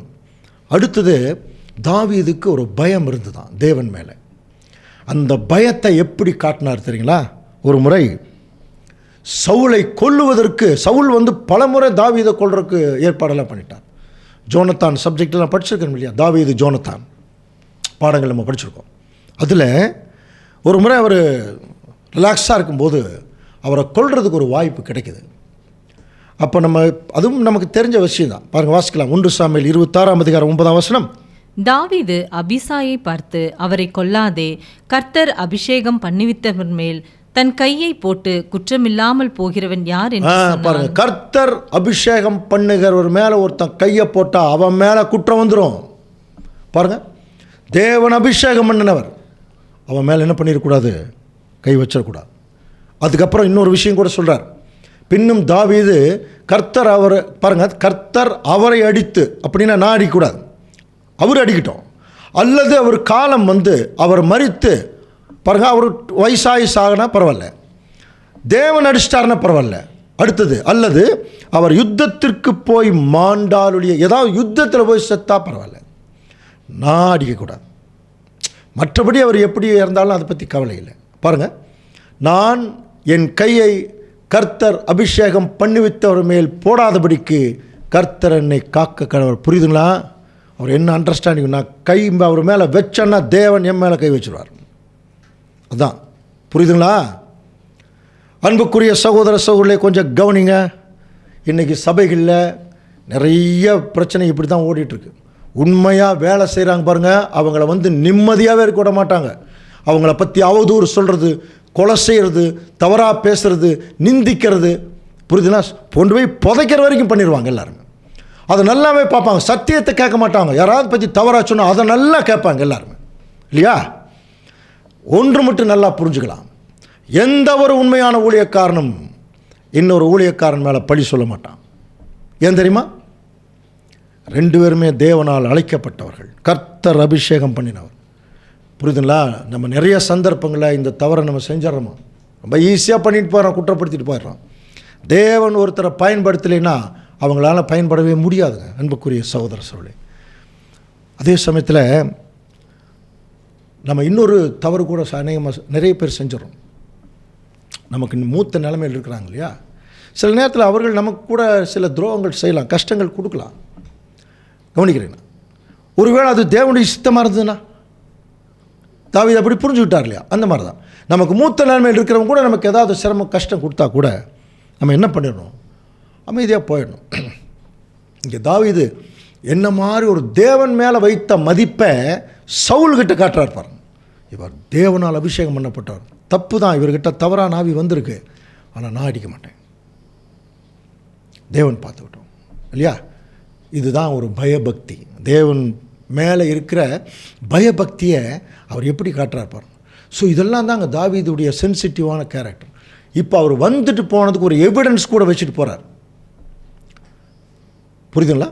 அதை 1 சாமுவேல் 26ஆம் அதிகாரம் 12ஆம் வசனம் பாருங்கள். தாவீது சவுலின் தலைமாட்டில் இருந்த ஈட்டியும் தண்ணீர் சம்பையும் எடுத்துக்கொண்ட பின்பு புறப்பட்டு போனார்கள். அதை ஒருவரும் காணவில்லை, அறியவும் இல்லை, ஒருவரும் விழித்து கொள்ளவும் இல்லை. கர்த்தர் அவர்களுக்கு அயர்ந்த நித்திரையை வருவித்ததினால் அவர்கள் எல்லாரும் தூங்கினாங்க. இங்கே டெஸ்ட் யாருக்கு தெரியுங்களா? சவுலுக்கு இல்லை, தாவீதுக்கு. தேவனே அயர்ந்த நித்திரையை கொண்டு வந்துட்டாரா. இப்போ தாவீதை கொண்டு எங்கே நிறுத்துறா, நீ கொல்லுவியா மாட்டியா? இந்த மாதிரி ஒரு சந்தர்ப்பம் நமக்கு நிறைய வரும். இன்னொரு சகோதரனை கொல்றதுக்கு, இன்னொரு சகோதரியை கொல்றதுக்கு வாய்ப்பு கிடைக்கும் நமக்கு. சரியாக பயன்படுத்துவாங்க நிறைய பேர் சபையில். தப்பாக பேசி தவறாக சொல்லி சொல்லி சொல்லி சொல்லி அவங்களுடைய இமேஜையை கெடுத்து அவர்கள் சத்தியத்தில் செய்த நன்மைகளெல்லாம் மறந்துடுவாங்க, எல்லாத்தையும் கெடுத்துட்ருவாங்க. சபையில் இன்றைக்கி அதான் நடக்குது. நாங்கள்லாம் நிறைய அனுபவிக்கணும் அன்புக்குரிய சகோதர சகோதரிகளே. இது ஓப்பனாக தான் சொல்கிறேன். காரணம் என்ன தெரியுங்களா? அந்த ஒரு வலி இருக்கும், அதை அனுபவித்தவங்களுக்கு தான் அந்த வலி தெரியும். சும்மா பேசிட்டு போகிறவங்களுக்குலாம் அந்த வலி தெரியாது, அனுபவிக்கிறவங்களுக்கு தான் அந்த வலி தெரியும். ஆனால் ஒன்று, அந்த வலியை சகிச்சு பழகிறதுக்கு தான் தேவன் ஒரு வாய்ப்பை கொடுக்குறாங்க இல்லைங்களா? அந்த வலியில் சகிக்கணும், தாங்கிக்கணும், அவ்வளோதான். தேவன் நமக்கு இவ்வளோ தான் லைஃப் கொடுத்துருக்கார், அப்படியே போயிட வேண்டிதான் அப்படிங்கிற மாதிரி போயிடணும். அதனால தான் வெளியிலெல்லாம் நிறைய போய் சப்ஜெக்டெல்லாம் எடுக்கும் பொழுது நிறைய சகோதரர்கள் மேன்மையை நம்மளை பார்ப்பாங்க. அப்போ சொல்கிறது உண்டு, நீங்கள் அப்படியே சும்மா காரில் அப்படியே சப்ஜெக்ட் பேசிட்டு போயிடணும்னு நினைக்காதீங்க. இடுக்கமான வாசலில் போனால் அவமானங்கள் கஷ்டம் இருக்குன்னு சொல்கிறோம் இல்லையா? அந்த மாதிரி அநேக அவமானங்களை சுமந்துட்டு அவமான சின்னமாக தாங்க இந்த ஊழியத்தை நாங்கள் செய்துட்ருக்குறோம் அப்படின்னு தான் சொல்லுவோம். அந்த மாதிரி செய்கிறவளை தான் தேவன் பார்க்குறாருங்க அன்புக்குரிய சகோதர சகோதரி. ஏன் தெரியுமா? இது தேவன் நமக்கு கொடுத்த அழைப்பு. அந்த அழைப்பை மற்றவர்களும் நமக்கு என்ன அழைப்பு கொடுத்துருக்காரோ அதே மாதிரி தான் இன்னொரு சகோதரனுக்கும் சகோதரிக்கும் தேவன் அழைப்பு கொடுத்துருக்குறாருங்கிற நம்ம மறந்துடக்கூடாது. புரியுதுங்களா? எடுத்தேன் கவிழ்த்தேன் எல்லா காரியம் நம்ம செய்ய முடியாதுங்க. தேவன் எதையுமே நிதானிக்கிறவர். அந்த நிதானத்தை அவருடைய பிள்ளைகளுக்கு அவர் கொடுக்குறார். அந்த கேரக்டர் வாங்கிட்டோம்னா நம்மளும் சரியாக நிதானிச்சிருவோம் மற்றவங்களையெல்லாம். மூத்த சகோதரர் ஒருத்தர் எழுதினார் சப்ஜெக்டில். ஒருத்தரை நம்ம ஆப்போசிட்டில் பார்க்கும்போது அவரை நம்ம ஜட்ஜ் பண்ண முடியாதுங்க. காரணம் என்ன? அவருடைய வெளி தோற்றத்தை நம்ம பார்க்குறோம், உள்ளே பார்க்குறதில்ல. ஆனால் இப்போ நம்மளை பார்த்தோன்னு வச்சுங்க, என்னை பற்றி எனக்கு தெரியும் இல்லையா? அப்போ எனக்குள்ளே என்ன இருக்குன்னு தெரியும், வெளியே என்ன இருக்குன்னு தெரியும். அப்போ என்னை மட்டும்தான் நான் ஜட்ஜ் பண்ண முடியும் இல்லையா? இதை தேவனுடைய பிள்ளைகள் ரொம்ப கிளியராக புரிந்து கொள்ள வேணும். இப்போ தாவீதுக்கு எவ்வளோ இன்னும் சொல்லப்போனால் வேறு மாதிரி எடுத்துக்கலாமா? தேவன் மேலே இருக்கிற பக்தி வைராக்கியத்தில் அவர் அபிஷேகம் பண்ணுறவர் கை போட வேண்டான்னு சொல்கிறது ஒரு முக்கியமான நல்ல கேரக்டர். இன்னொரு கேரக்டர் கூட சொல்லலாம். என்ன தெரியுங்களா? சவுலை தாவீது நேசிச்சிருப்பார். புரியுதுங்களா? ரொம்ப பழகிருக்கிறாங்க. அந்த நேசிப்பிலேயே இவர் என்னை கொல்றதுக்கு மனம் வந்தாலும் வேண்டாம் அப்படின்னு கூட நினைக்கலாம் இல்லையா? அப்போது பாருங்கள், அவர் செய்த தவறுகளை மன்னிக்கிற ஒரு மைண்ட் இருந்தனா தான் அவரை மன்னிச்சு விட்டுட்டு போக முடியும். அதே மாதிரி தான் நம்மகிட்ட தேவன் எதிர்பார்க்குறார். எபேசியர் 4ஆம் அதிகாரம் 32ஆம் வசனம் வாசிக்கலாம். ஒருவருக்கொருவர் தயவாயும் மன உருக்கமாயும் இருந்து கிறிஸ்துவுக்குள் தேவன் உங்களுக்கு மன்னித்தது போல நீங்களும் ஒருவருக்கொருவர். என்ன சொல்ல? ஒருவருக்கொருவர் தயவாயும். புரியுதுல? ஒருத்தர் தயவாயும் ஒருத்தர் பயங்கரமாக காட்டமாக இருக்குன்னு சொல்லலை. ஒருத்தருக்கு ஒருத்தர் தயவாருங்க, மன உருக்கமாக இருங்க. கிறிஸ்துவுக்குள் தேவன் உங்களுக்கு மன்னித்தது போல உங்களை மன்னிச்சிட்டார்ல தேவன். இதை புரியவே மாட்டேங்குதுங்க. மற்றவங்களை குற்றப்படுத்துகிறாங்க பாருங்க. அவங்க முதல்ல தங்களுடைய வாழ்க்கையை பார்க்கணும். நம்மளையவே தேவன் மன்னிச்சிட்டார், இப்போ மற்றவர்களை நம்ம மன்னிக்கணும் இல்லையா? அதை மறந்துடுறாங்க. அதை மறக்கவே கூடாது அன்புக்குரிய சகோதர சொல்லு. அது மட்டும் இல்லை சகோதரரே, நீங்கள் சுயாதீனத்திற்கு அழைக்கப்பட்டீர்கள். நீங்கள் என்ன பண்ணுங்க, நான் என்ன வேணாலும் பேசுவேன், எனக்கு எல்லாமே இருக்குது, எல்லா உரிமை இருக்குது, உண்மைதான். ஆனால் என்ன சொல்கிறார், இந்த சுயாதீனத்துக்கு தான் வந்திருக்கீங்க. இந்த சுயாதீனத்தை நீங்கள் மாம்சத்துக்கு ஏதுவாக அனுசரிக்கக்கூடாது. அன்பினாலே ஒருவருக்கொருவர் என்ன செய்யுங்க, ஊழியம் செய்யுங்கள். சகோதர ஸ்நேகத்திலே ஒருவர் மேல் ஒருத்தர் பட்சமாக இருங்கங்கிறார். ஒருத்தர் இசைஞ்சு கொடுத்துங்க. ஒரு ஆர்கியூமெண்ட் வருதா, சரி விட்டுலாம், விட்டுங்க, பரவாயில்ல, பார்த்துக்கலாம். தேவன் மேலே பார்க்குறார். அது உடனே நிறுத்திடணும். அது அது ரொம்ப ஸ்டார்ட் ஆகி போக போக என்ன வந்துடும், ஒருத்தருக்கு ஒருத்தர் பகைமை இல்லைங்களா, மனஸ்தாபம் அப்படியே டெவலப் ஆகும். பல முறை பல சந்தர்ப்பங்களில் தேவன் இதை சொல்லிட்டு தான் இருக்கார். அதனால தான் கனம் பண்ணுகிறதுலே ஒருவருக்கொருவர் முந்திக் கொள்ளுங்கள். அவன் வந்து என்னை மதிக்கிட்டு அப்புறம் பார்த்துக்கலாம். சில பேர் வந்து சண்டை போட்டுருவாங்க, போன வாரம் 2வது வாரம் அடுத்த வாரம் போவாங்க, தோத்திரப்பட மாட்டாங்க. கேட்ட என்ன சொல்லுவாங்க, அவர் தானே தப்பு பண்ணார், அவர் வந்து முதல்ல தோத்துற மாட்டார். அப்புறம் நீங்கள் தோத்துற போட்டா என்ன, போடாட்டி போனால் என்ன, வணக்கம் போட்டா என்ன, போடாட்டி போனால் என்ன, எல்லாத்தையும் தேவன் பார்க்குறாரு. மனுஷன் முகத்தை பார்க்குறான், தேவன் இருதயத்தை. அப்போ நம்ம என்ன செய்யணும், மறந்துடணுங்க. சாயங்காலத்துக்குள்ளேயே அதை மறந்துடணும். தான் சொல்கிறோம், கோபம் தனிந்து கடவுள்லாம் படிச்சிருக்கோம் இல்லையா. அப்போது எதை மட்டும் நம்ம ஞாபகத்தில் வச்சுக்கணும், நன்மை, தேவனுடைய சத்தியம், தேவன் மேலே வைத்திருக்கிற அன்பு, இதைத்தான் மறக்கப்படாது. மற்றதெல்லாம் மறந்துடணும். மறுபடியும் அதை நினச்சோம்னா கட்டாயமாக நம்ம லைஃப்பில் ஒரு நிம்மதியாக இருக்க முடியாது. ஸோ அதனால தான் தேவனுடைய பிள்ளைகளுக்கு இதை வந்து கிளியராக சொல்கிறார், மறந்துடுங்க. ஒருவேளை இந்த 3வது ஆப்ஷன் கூட இருக்கலாம். அவர் செய்த துரோகத்தை அவர் வந்து மறந்துட்டார்னு வச்சுங்களேன். அப்போ அவர் மேலே வந்து எந்த விதமான கஷ்டம். ஆனால் அதுக்கு எல்லாத்துக்கும் மேலே அவர் தேவன் மேலே இருக்கிற மதிப்பை சவுல்கிட்ட காட்டுறார். தேவன் அபிஷேகம் பண்ணினவர் மேலே நான் கை போட மாட்டேன். இன்றைக்கி அதே தான். இப்போ தேவனுடைய ஊழியக்காரர் நம்ம யாராவது குற்றப்படுத்துறதுக்கு முன்னாடி முதல்ல நாம் யாருன்னு பார்க்கணும். 2வது, அவர்கள் தேவனால் தெரிந்தெடுக்கப்பட்டவர்கள். அவர்கள் தேவன் அவங்களுக்கு ஒரு ஊழியத்தை கொடுத்துருக்கார், அதில் அவமானத்தையும் கொடுத்துருக்கார். அதை அவங்க வாங்கிட்டு போட்டோம். நம்ம என்ன செய்ய வேண்டாம், மற்ற அவர்களை வந்து துன்பப்படுத்த வேண்டாம். முடிந்து அவர்களுக்காக ஒரு ஜெபம் பண்ணுவோம் இல்லையா. ஸோ யாக்கோபு 4ஆம் அதிகாரம் 11ஆம் வசனம் பாருங்கள், வாசிக்கலாம். சகோதரரை ஒருவருக்கொருவர் விரோதமாய் பேசாதிருங்கள். சகோதரனுக்கு விரோதமாய் பேசி தன் சகோதரனை குற்றப்படுத்துகிறவன் நியாய பிரமாணத்திற்கு விரோதமாய் பேசி நியாய பிரமாணத்தை குற்றப்படுத்துகிறான். சொல்கிறார் பாருங்க. அப்போ நீ வந்து அதை செய்தனா நீ நியாயாதிபதி ஆயிடுவேங்கிறார். இப்போ தேவனுடைய பிள்ளைகள் வந்து இதில் ஒருத்தருக்கு ஒருத்தர் குற்றப்படுத்துறது நம்ம வேலை இல்லைங்க. ஒருத்தருக்கு ஒருத்தர் மன்னிக்கிறதும் மேன்மைப்படுத்துறது தான் நம்முடைய வேலை. அந்த கேரக்டர் இப்போ தாவீது அழகாக செய்து காமிச்சிருக்கார்.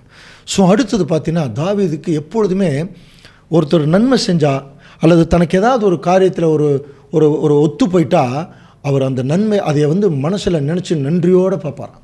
அதுக்கு ஒரு உதாரணம் பார்த்தீங்கன்னா, இதே அப்சலோம் ஹிஸ்ட்ரியில் கவனிக்கலாம். இப்போது அப்சலோம் சைடில் ஈவிரக்கம் இல்லாமல் ஒரு சண்டைக்கு தயாராகிறாங்க. அதே சமயத்தில் தாவீது சைட்லேயும் அந்த ஜனங்கள் தயாராகும் போது கவனிக்கிறீங்களா, இப்போ அப்சலோம் படைக்கும் தாவீதுடைய படைக்கும் சண்டை வரப்போகுது. அப்போது ஒரு முக்கியமான வேலை ஒன்று நடந்தது. என்ன வேலைன்னா, ஏற்கனவே தாவீது அப்சலோமின் நிமித்தம் கால்நடையாய் கால்நடையாக வனாந்தரத்தில் போயிட்டுருக்கும்போது கவனிக்கிறீங்களா, பாருங்கள் 2 சாமுவேல் 15ஆம் அதிகாரம் 16ஆம் வசனம் பாருங்கள். அப்படியே ராஜாவும் அவனுடைய வீட்டார் எல்லாரும் கால்நடையாய் புறப்பட்டார்கள்.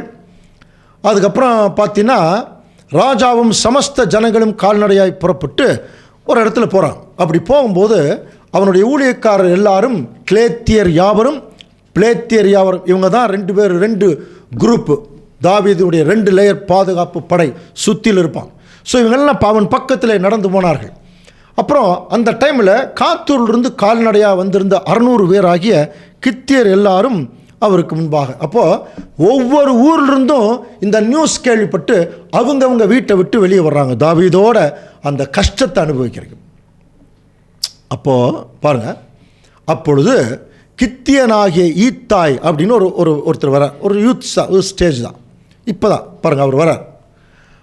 அப்போ அவரை பார்த்து சொல்கிறார், தாவீது நீ எங்களுடனே எதுக்குப்பா வர, தமிழில் வருவானேன் அப்படின்னு இருக்கும். நீ ஏப்பா வர்ற, நீ திரும்பி போய் பாரு, அப்சலோம்கிட்ட நீ ராஜாவோட கூட இரு, நீ அந்நிய தேசத்தான், நீ பேசாமல் நீ வீட்டுக்கு போய் நீ இருந்துக்கலாமே, அங்கே போனால் உனக்கு நிறைய சலுகை கிடைக்கும் அப்படின்னு சொல்லிவிட்டு, நீ நேற்றுத்தானே வந்தாய், இப்போ தான் வந்திருக்க, இன்று நான் உனக்கு எங்களோட கூட நடந்து வரும்படி அழைத்து கொண்டு போகலாமா? இப்போ தப்பா வந்திருக்கேன், பாவ நீ கஷ்டம், நானே கஷ்டத்தில் இருக்கேன், நீ எதுக்கு எங்கூட கஷ்டம் அனுபவிக்கணும் அப்படின்னு சொல்லிட்டு, நான் கஷ்டத்தில் போகிறேன், உன் சகோதரையும் அழைத்து கொண்டு திரும்பி போய் உனக்கு நன்மை உண்டாகணும்.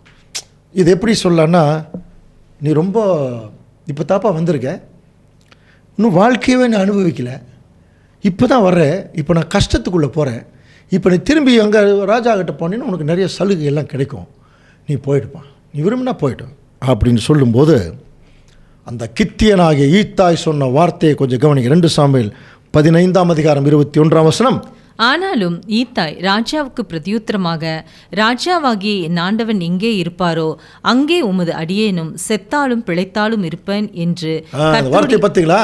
நீங்கள் எங்கே இருக்கிறீங்களோ அங்கே நான் செத்தாலும் உங்களோட தான் இருப்பேன், பிழைச்சாலும் அவங்களோட தான். அப்போது தன்னுடைய உயிரையே கொடுக்கறதுக்கு துணிஞ்சிட்டார் ஈத்தாய். அப்புறம் தாவீதுக்கு வேறு வழி இல்லை, சரி வாப்பான்னு சொல்லி தன்னோட அந்த கஷ்டத்துக்கு அவர் கூட்டிகிட்டு போகிறார். அப்போது இதை மைண்டில் வச்சுக்கிறார். கடைசி நேரத்தில் இப்போ ஒன்றும் வேண்டாங்க, இப்போ இராணுவத்தில் போய் ஒருத்தர் சேர்றாருன்னு வச்சுங்களேன், போனோடனே அவங்களுக்கு பெரிய போஸ்ட் கொடுப்பாங்களா? கொடுக்க மாட்டாங்க இல்லையா? போனோடனே அவங்க சோல்ஜர்ஸாக இருப்பாங்க, நிறையா சண்டை போடணும், அதில் நிறைய கப்பு நிறையா அந்த அவார்டெல்லாம் வாங்கணும், அதுக்கப்புறம் படிப்படியாக தான் ஒரு பெரிய ஒரு டாப் மோஸ்ட் பொசிஷனுக்கு அவங்க போக முடியும். ஆனால் கவனிச்சு பார்த்தீங்கன்னா தாவீது ஒவ்வொருத்தரையும் கவனிக்கிறார், எல்லாருடைய ஆட்டிடியூடு செயல்பாடுகள் எல்லாம் பார்க்குறார். இப்போ கூட போயாச்சு, இப்போ அவருடைய மனநிலை என்ன? தாவீதுக்காக உயிரை கொடுக்கறதுக்கு வந்துட்டார் அவர். நான் செத்தாலும் சரி பொழைச்சாலும் சரி. இவர் நினச்சிருந்தா, சரிங்க தாவீது ராஜாவே, நான் உங்கள் பையன்கிட்டயே போய் நிறைய சலுகை அனுபவிச்சு சந்தோஷமாக இருக்கேன் அப்படின்னு சொல்லிட்டு போயிருக்கலாம் இல்லையா? அப்போ அவர் எந்த ஆப்ஷன் எடுக்கிறாருன்னா, தாவீது மேலே வைத்த அன்பு நிமித்தம் அவர் படக்கூடிய கஷ்டங்களில் தனக்கும் அதை துன்பம் அனுபவிக்கிறதுக்கு அவர் போகிறார். அப்படி போகும்போது தாவீதை மைண்டில் வச்சுட்டு, இப்போ கொஞ்ச நாள் கழித்து அப்சலோமுடைய படைகளுக்கும் தாவீதுடைய படைகளுக்கும் சண்டை. அதில் ஒரு இன்சிடெண்ட் கவனிக்கிறீங்களா? தன்னுடைய சொந்த மகன் தான், இவருக்கு நல்லா தெரியும் இது தேவனுடைய யுத்தம், தாவீது சைடு ஜெயிச்சிருவாங்கன்னு நல்லா தெரியும் தாவீதுக்கு. இதுதான் அண்டர்ஸ்டாண்டிங். அப்போ ஒரு வார்த்தை சொன்னார், படிச்சிருக்கீங்களா? என் பையனை பிடிச்சிட்டிங்கன்னா அந்த அப்சலோம், கவனிக்கிறீங்களா? என்ன இருந்தாலும் என் பையன் அடிச்சிடாதீங்க, அந்த வார்த்தை பாருங்கள், அவனை அடிச்சிடாதீங்க, அவனை கொஞ்சம் மெதுவாக நடத்துங்க. என்ன மாதிரி ஒரு அன்பு பாருங்கள். தன்னுடைய சொந்த மகன் கட்டாயமாக கொன்றுவாங்க. யோபாப் எல்லாம் படித்த மாதிரி இந்த சரித்திரம் நமக்கு தெரியும். அவர் கொல்ல போகிறாங்க, ஆனால் இவர் என்ன சொல்கிறாரு? தன்னுடைய மகனுக்கா. அப்போ தான் அந்த இவங்கெல்லாம் கோவப்படுறதெல்லாம் கவனிக்கலாம். இந்த வசனங்கள் படிச்சிங்கன்னா ரொம்ப இன்ட்ரெஸ்டிங்காக இருக்கும், அந்த பகுதியே ரொம்ப இன்ட்ரெஸ்டிங்காக இருக்கும். அன்புக்குரிய சகோதர சொல்லி, அப்போ தாவீது என்ன மாதிரி ஒரு கேரக்டர் பாருங்க. அவ்வளோ துரோகம் பண்ணி பாருங்கள், தன்னுடைய ராஜ்யபாரத்தையும் எடுத்து, தன்னுடைய அரண்மனை எடுத்து, எல்லாத்தையும் எடுத்துட்டான், துரோகம் பண்ணி மறுபடியும் சண்டைக்கு. அப்படியெல்லாம் வரும்பொழுது சொல்கிறார், என் மகனை பிடிச்சிங்கன்னா கொஞ்சம் மெதுவாக நடத்திடுங்க, அடிச்சிடாதீங்க அப்படின்னு சொல்கிற அளவுக்கு தாவீதுடைய சென்சிட்டிவ் மைண்ட் இருந்திருக்கு பாருங்கள். ஆனாலும் இது தவிர்க்க முடியாது இந்த போர். அப்படி அந்த போர் ஆரம்பிக்கும் போது இப்போ தாவீது மைண்டில் வச்சுட்டு ஒரு விஷயம் பண்ணுறார் பாருங்க. 2 சாமுவேல் 18:1. தாவீது தன்னோடு இருந்த ஜனங்களை லக்கம் பார்த்து அவர்கள் மேல் 1000க்கு அதிபதிகளையும் 100க்கு அதிபதிகளையும் வைத்து பாருங்க. இப்போ என்ன பண்ணுற, 1000 பேர் 100 பேர் எல்லாத்தையும் தன்னுடைய பெட்டாலியன் அங்கே பிரிக்கும் போது பாருங்க, தாவீது ஜனங்களில் 3/3 ஒரு பங்கை, அதாவது முப்படைகள் படித்தோம் இல்லையா, அந்த மாதிரி 3 படைகளாக பிரிக்கிறார். அதில் ஒரு பங்கு யோவாப், அவர் தான் சீஃப் கமாண்டர், பெரிய ஒரு படைத்தளபதி, அவர் வசமாகவும் 3/1 பங்கை செரியாவின் குமாரனும் யோவாபின் சகோதரன் அபிசாய் அவருக்கிட்ட ஒரு பெட்டாலியன் கொடுக்குறார். அடுத்தது பாருங்கள், 3/1 பங்கை கித்தியனாகிய ஈத்தாயின் வசமாகிய, இப்போ தான் நீ வந்தேன்னு சொன்னார். அப்படின்னா அவருக்கு பெரிய எக்ஸ்பீரியன்ஸ் கூட இருந்திருக்கார்.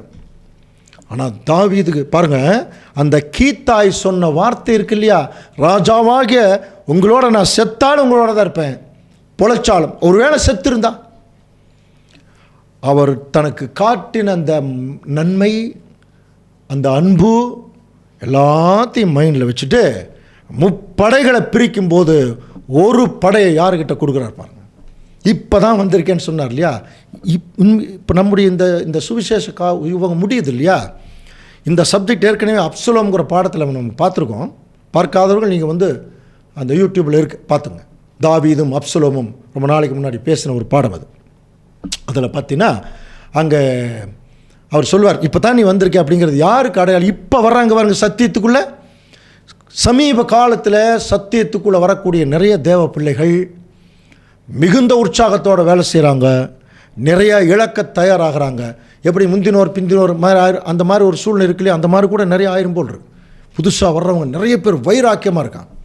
இப்போ தான் நீ வந்திருக்க, ஸோ இப்போ தான் வந்திருக்கார். அப்போ வந்தவருக்கு அவர் செய்த செயல் அவருடைய திங்கிங்காகவே அவருக்கு என்ன செய்கிறாருன்னு ஒரு பெரும் படையை அவர் கையில் கொடுக்குறார். அதே மாதிரி தான் அன்புக்குரிய சகோதர சகோதரி, நம்ம தேவனுக்காகவும் அவருடைய குமாரன் ஆண்டவர் இயேசு கிறிஸ்துவுக்காகவும் அவருடைய சத்தியத்துக்காகவும் நம்முடைய படுகிற பிரயாசங்கள் இருக்கு இல்லையா, நம்முடைய சிந்தனை. தாவீது மறக்கலை, அவருக்கு ஒரு பெரிய நன்மை செஞ்சுட்டார். தேவன் மட்டும் மறந்துடுவாரா நம்ம செய்கிற நன்மைகள் எல்லாம்? சில நேரத்தில் நமக்கு சோர்ந்து போயிடும், நம்ம நன்மை செய்கிறவங்க மறந்துடுறாங்கன்னு சொல்லி. ஆனால் பைபிள் வசனம் சொல்லுது, எபிரேயர் 6:10 என்றாலும் உங்கள் கிரியையும் நீங்கள் பரிசுத்தவான்களுக்கு ஊழியம் செய்ததினாலும் செய்து வருகிறதினாலும் தமது நாமத்திற்காக காண்பித்த அன்புள்ள பிரயாசத்தையும் மறந்து விடுகிறதற்கு தேவன் அநீதி உள்ளவர் அல்லவே. செய்யக்கூடிய எல்லா நன்மைகள் தேவன் பார்த்துட்டே இருக்காராம், மறக்க மாட்டார். வசனம் கிளியராக இருக்கு பாருங்க. அவருடைய நாமத்திற்காக நம்ம செய்கிற எல்லா பிரயாசங்களையும் மறந்து விடுகிறதற்கு தேவன் அநீதி உள்ளவர் அல்லவே. தாவீதே மறக்கலை, தேவன் எப்படி மறப்பார் இல்லையா? தாவீது பாருங்கள், தன்னை மறக்காமல் அந்த கித்தியனாக ஈத்தாய்க்கு ஒரு போஸ்ட் கொடுக்குறார் இல்லையா? அதே மாதிரி தான் அன்புக்குரிய சகோதர சகோதரி நம்ம கவனிக்கலாம். நம்ம செய்யக்கூடிய எல்லா நன்மைகளும் தேவன் பார்த்துட்டு தான் இருக்கார், அவர் மறக்கவே மாட்டார். அப்போஸ்தலனாகிய பவுல் கூட பாருங்கள், தன்னுடைய ஊழியத்தில் தனக்கு உதவி செய்தவங்களை மறக்காமல் ரோமர் 16 எல்லார் பேரையும் சொல்கிறார். கிறிஸ்து இயேசுவுக்குள் என் உடன் வேலையாட்களாகிய பிரிஸ்கில்லாவையும் ஆக்கில்லாவையும் வாழ்த்துங்கள். அந்த ஆர்டரில் பார்த்தீங்கன்னா ஆக்கில்லா வந்து புருஷன், பிரிஸ்கில்லா மனைவி. இந்த இடத்துல வந்து பிரிஸ்கில்லாவை முதல்ல கொண்டு வர்றார். காரணம் என்ன தெரியுங்களா? அந்த சகோதரி ஆக்கில்லாவோட அதிகமாக அந்த சத்தியத்தில் உற்சாகமாக இருந்தவங்க. அதனால் அதை மைண்டில் வச்சுட்டு அந்த சகோதரி பேர் முன்னாடி சொல்கிறார் பாருங்க, பிரிஸ்கில்லாவையும் ஆக்கில்லாவையும் வாழ்த்துங்கள், அவர்கள் என் பிராணனுக்காக தங்கள் கழுத்தை கொடுத்தவர்கள். வசனம் பாருங்க, அவங்க உயிரை கூட மதிக்காமல் எனக்காக அவங்க வந்து மகா பிரயாசப்பட்டாங்க. அவர்களை பற்றி நான் மாத்திரமல்ல, புறஜாதியாரில் உண்டான சபையார் எல்லாரும் நன்றி அறிதல் உள்ளவர்களாக இருக்கிறார்கள். என்ன அடையாளம் தெரியுங்களா? பவுலுக்கு செய்த நன்மைக்காகவே மற்றவங்கெல்லாம் ஆக்கிலாவையும் பிரிஸ்கிலாவையும் நன்றியோடு பார்க்குறாங்க. பவுலும் அதே தான் பார்க்குறார். கவனிக்கிறீங்களா? இன்றைக்கி கொடுமையிலும் கொடுமை என்ன தெரியுங்களா அன்புக்குரிய சகோதர சகோதரி? சபையில் நிறைய பேர் நன்மை வாங்குவாங்க, நிறைய நன்மை அனுபவிப்பாங்க, கொஞ்சம் கூட நன்றி இல்லாமல் அப்படியே துரோகம் பண்ணிட்டு போயிடுவாங்க, கேவலமாக பேசிட்டு போயிடுவாங்க. கொஞ்சம் கூட நன்றி இருக்காது, செய்த நன்மைகளை நினைக்க மாட்டாங்க. நாங்கள்லாம் இன்றைக்கு வரைக்கும் மூத்த சகோதரர்கள் செய்த நன்மைகளை இன்றைக்கு வரைக்கும் நினைக்கிறோம். அவர்கள் சொல்லிக் கொடுத்த பாடங்கள், அவங்க சொல்லிக் கொடுத்த காரியங்கள், அட்வைஸ், நிறையா காரியங்கள் அவங்க செய்த அந்த ஒரு உணர்வுகளை தூண்டக்கூடிய விஷயங்கள் மறந்துடக்கூடாதுங்க. நிறைய பேர் இன்றைக்கி மறந்துட்டாங்க சத்தியத்தில் இருக்கிறவர்கள். நீங்கள் மறந்தீங்கன்னா தேவன் உங்களை மறந்துடுவார். ஞாபகத்தில் வைக்கலாம். தேவன் மற்றவர்கள் நமக்கு என்ன நன்மை செஞ்சாலும், சகோதரனானாலும் சகோதரியானாலும், அந்த நன்மைகளை நம்ம என்றைக்குமே மறந்துடக்கூடாது. மறக்காமல் இருக்கிற நன்றி இருக்குது பாருங்கள், அது ஒரு திருச்சபையின் மக்களுக்கு இருக்க வேண்டிய கேரக்டர். அன்புக்குரிய சகோதர சகோதரர், அன்னைக்கு தாவீது மறக்கலை, இங்கே வந்து பவுல் மறக்கலை. எல்லாவற்றுக்கும் மேலாக தேவன் நம்மளையும் மறக்கலை, நம்ம செய்த நன்மைகளையும் மறக்க மாட்டார். இன்றைக்கி நிறைய பேர் நன்மையை வாங்கிடுவாங்க, இவங்ககிட்ட தான் நன்மை வாங்கிட்டோங்கிறத மறைச்சிருவாங்க. தேவன் அப்படி இல்லை, அதை என்னைக்காவது ஒரு நாள் வெளியே கொண்டு வருவார். என்னைக்கா கட்டாயமாக வெளியே கொண்டு வருவார். காரணம் என்ன தெரியுங்களா?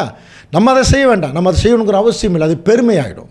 தேவன் அப்படி இல்லை. தேவன் தன்னுடைய பிள்ளைகளை மேன்மைப்படுத்துவதற்காகவே காத்து கொண்டிருக்கிறார்.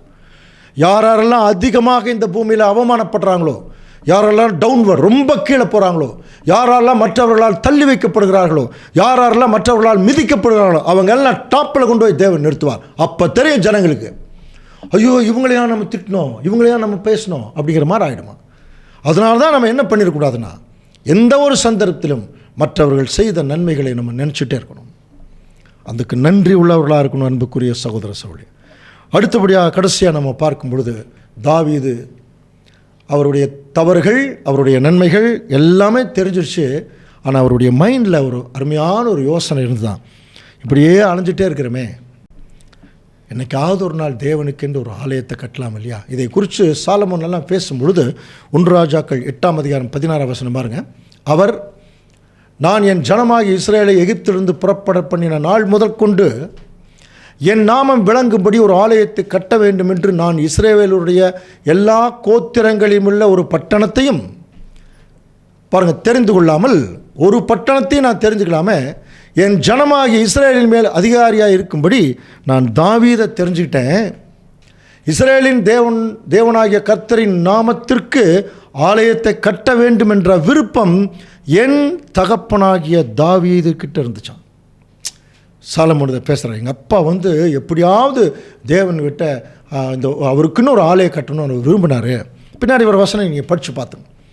தேவன் சொல்கிறார், நீ ஆலயம் கட்டுறது நல்லதுதாப்பா, ஆனால் இப்போ நீ கட்ட முடியாது, உன்னுடைய கைகள் இரத்தத்தால் நிறைஞ்சதுனால உன் மகன் கட்டுவான். ஆனால் தாவீது என்ன பண்ணார்? ஆலயத்துக்குரிய அத்தனை பணிமுட்டுகளையும் அவர் சேர்த்து வச்சுட்டு தாங்க சேர்த்து போனார். ஆண்டவர் இயேசு கிறிஸ்து இந்த சுவிசேஷத்தில் அதான் செய்கிறார். நம்ம தான் அந்த ஆலயம். இந்த ஆலயம் கட்டுவதற்குரிய சகல வசதிகளையும் அவர் முதல் வருகையிலேயே சேர்த்து வச்சுட்டு தான் அவர் செத்தார். 2ஆம் வருகையில் வரும்பொழுது ராஜாவாக வரார். கண்ணுக்கு தெரிகிற ராஜ்யம் சாலமோனுடைய ஆட்சிக்கு ஒரு நிழலானது. நல்லா புரிஞ்சுக்கலாம். ஸோ இதுக்கெல்லாம் நம்ம ஏற்கனவே 1000 ஆண்டு அரசாட்சி சப்ஜெக்டை படிச்சுக்கிறோம். இதை ஆண்டவரே இப்போ நம்ம பாருங்கள், பேசிக் சப்ஜெக்ட் பார்க்கும்போது அப்போஸ்தலனாகிய பவுல் சொல்கிறத கவனிக்கலாம். கிறிஸ்து தலை, நம்ம சரீரம் ஒன்று, அவயவங்கள் அநேகம்.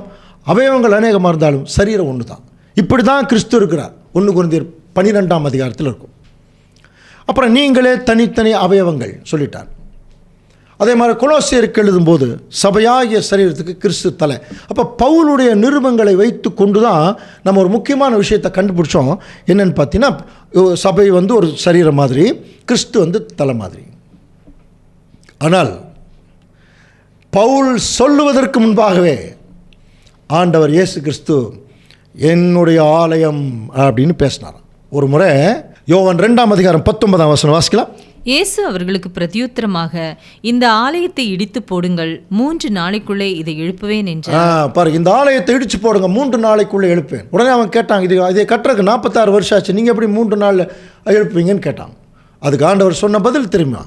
யோவான் 2ஆம் அதிகாரம் 21ஆம் வசனம். அவரோ தம்முடைய சரீரமாகிய ஆலயத்தை குறித்து பேசினார். எதை குறித்து பேசுறானா? தம்முடைய சரீரமாகிய, அங்கேயே கிறிஸ்து சொல்லிட்டாருங்க, என்னுடைய சபை என்னுடைய சரீரம் அப்படின்ட்டார்.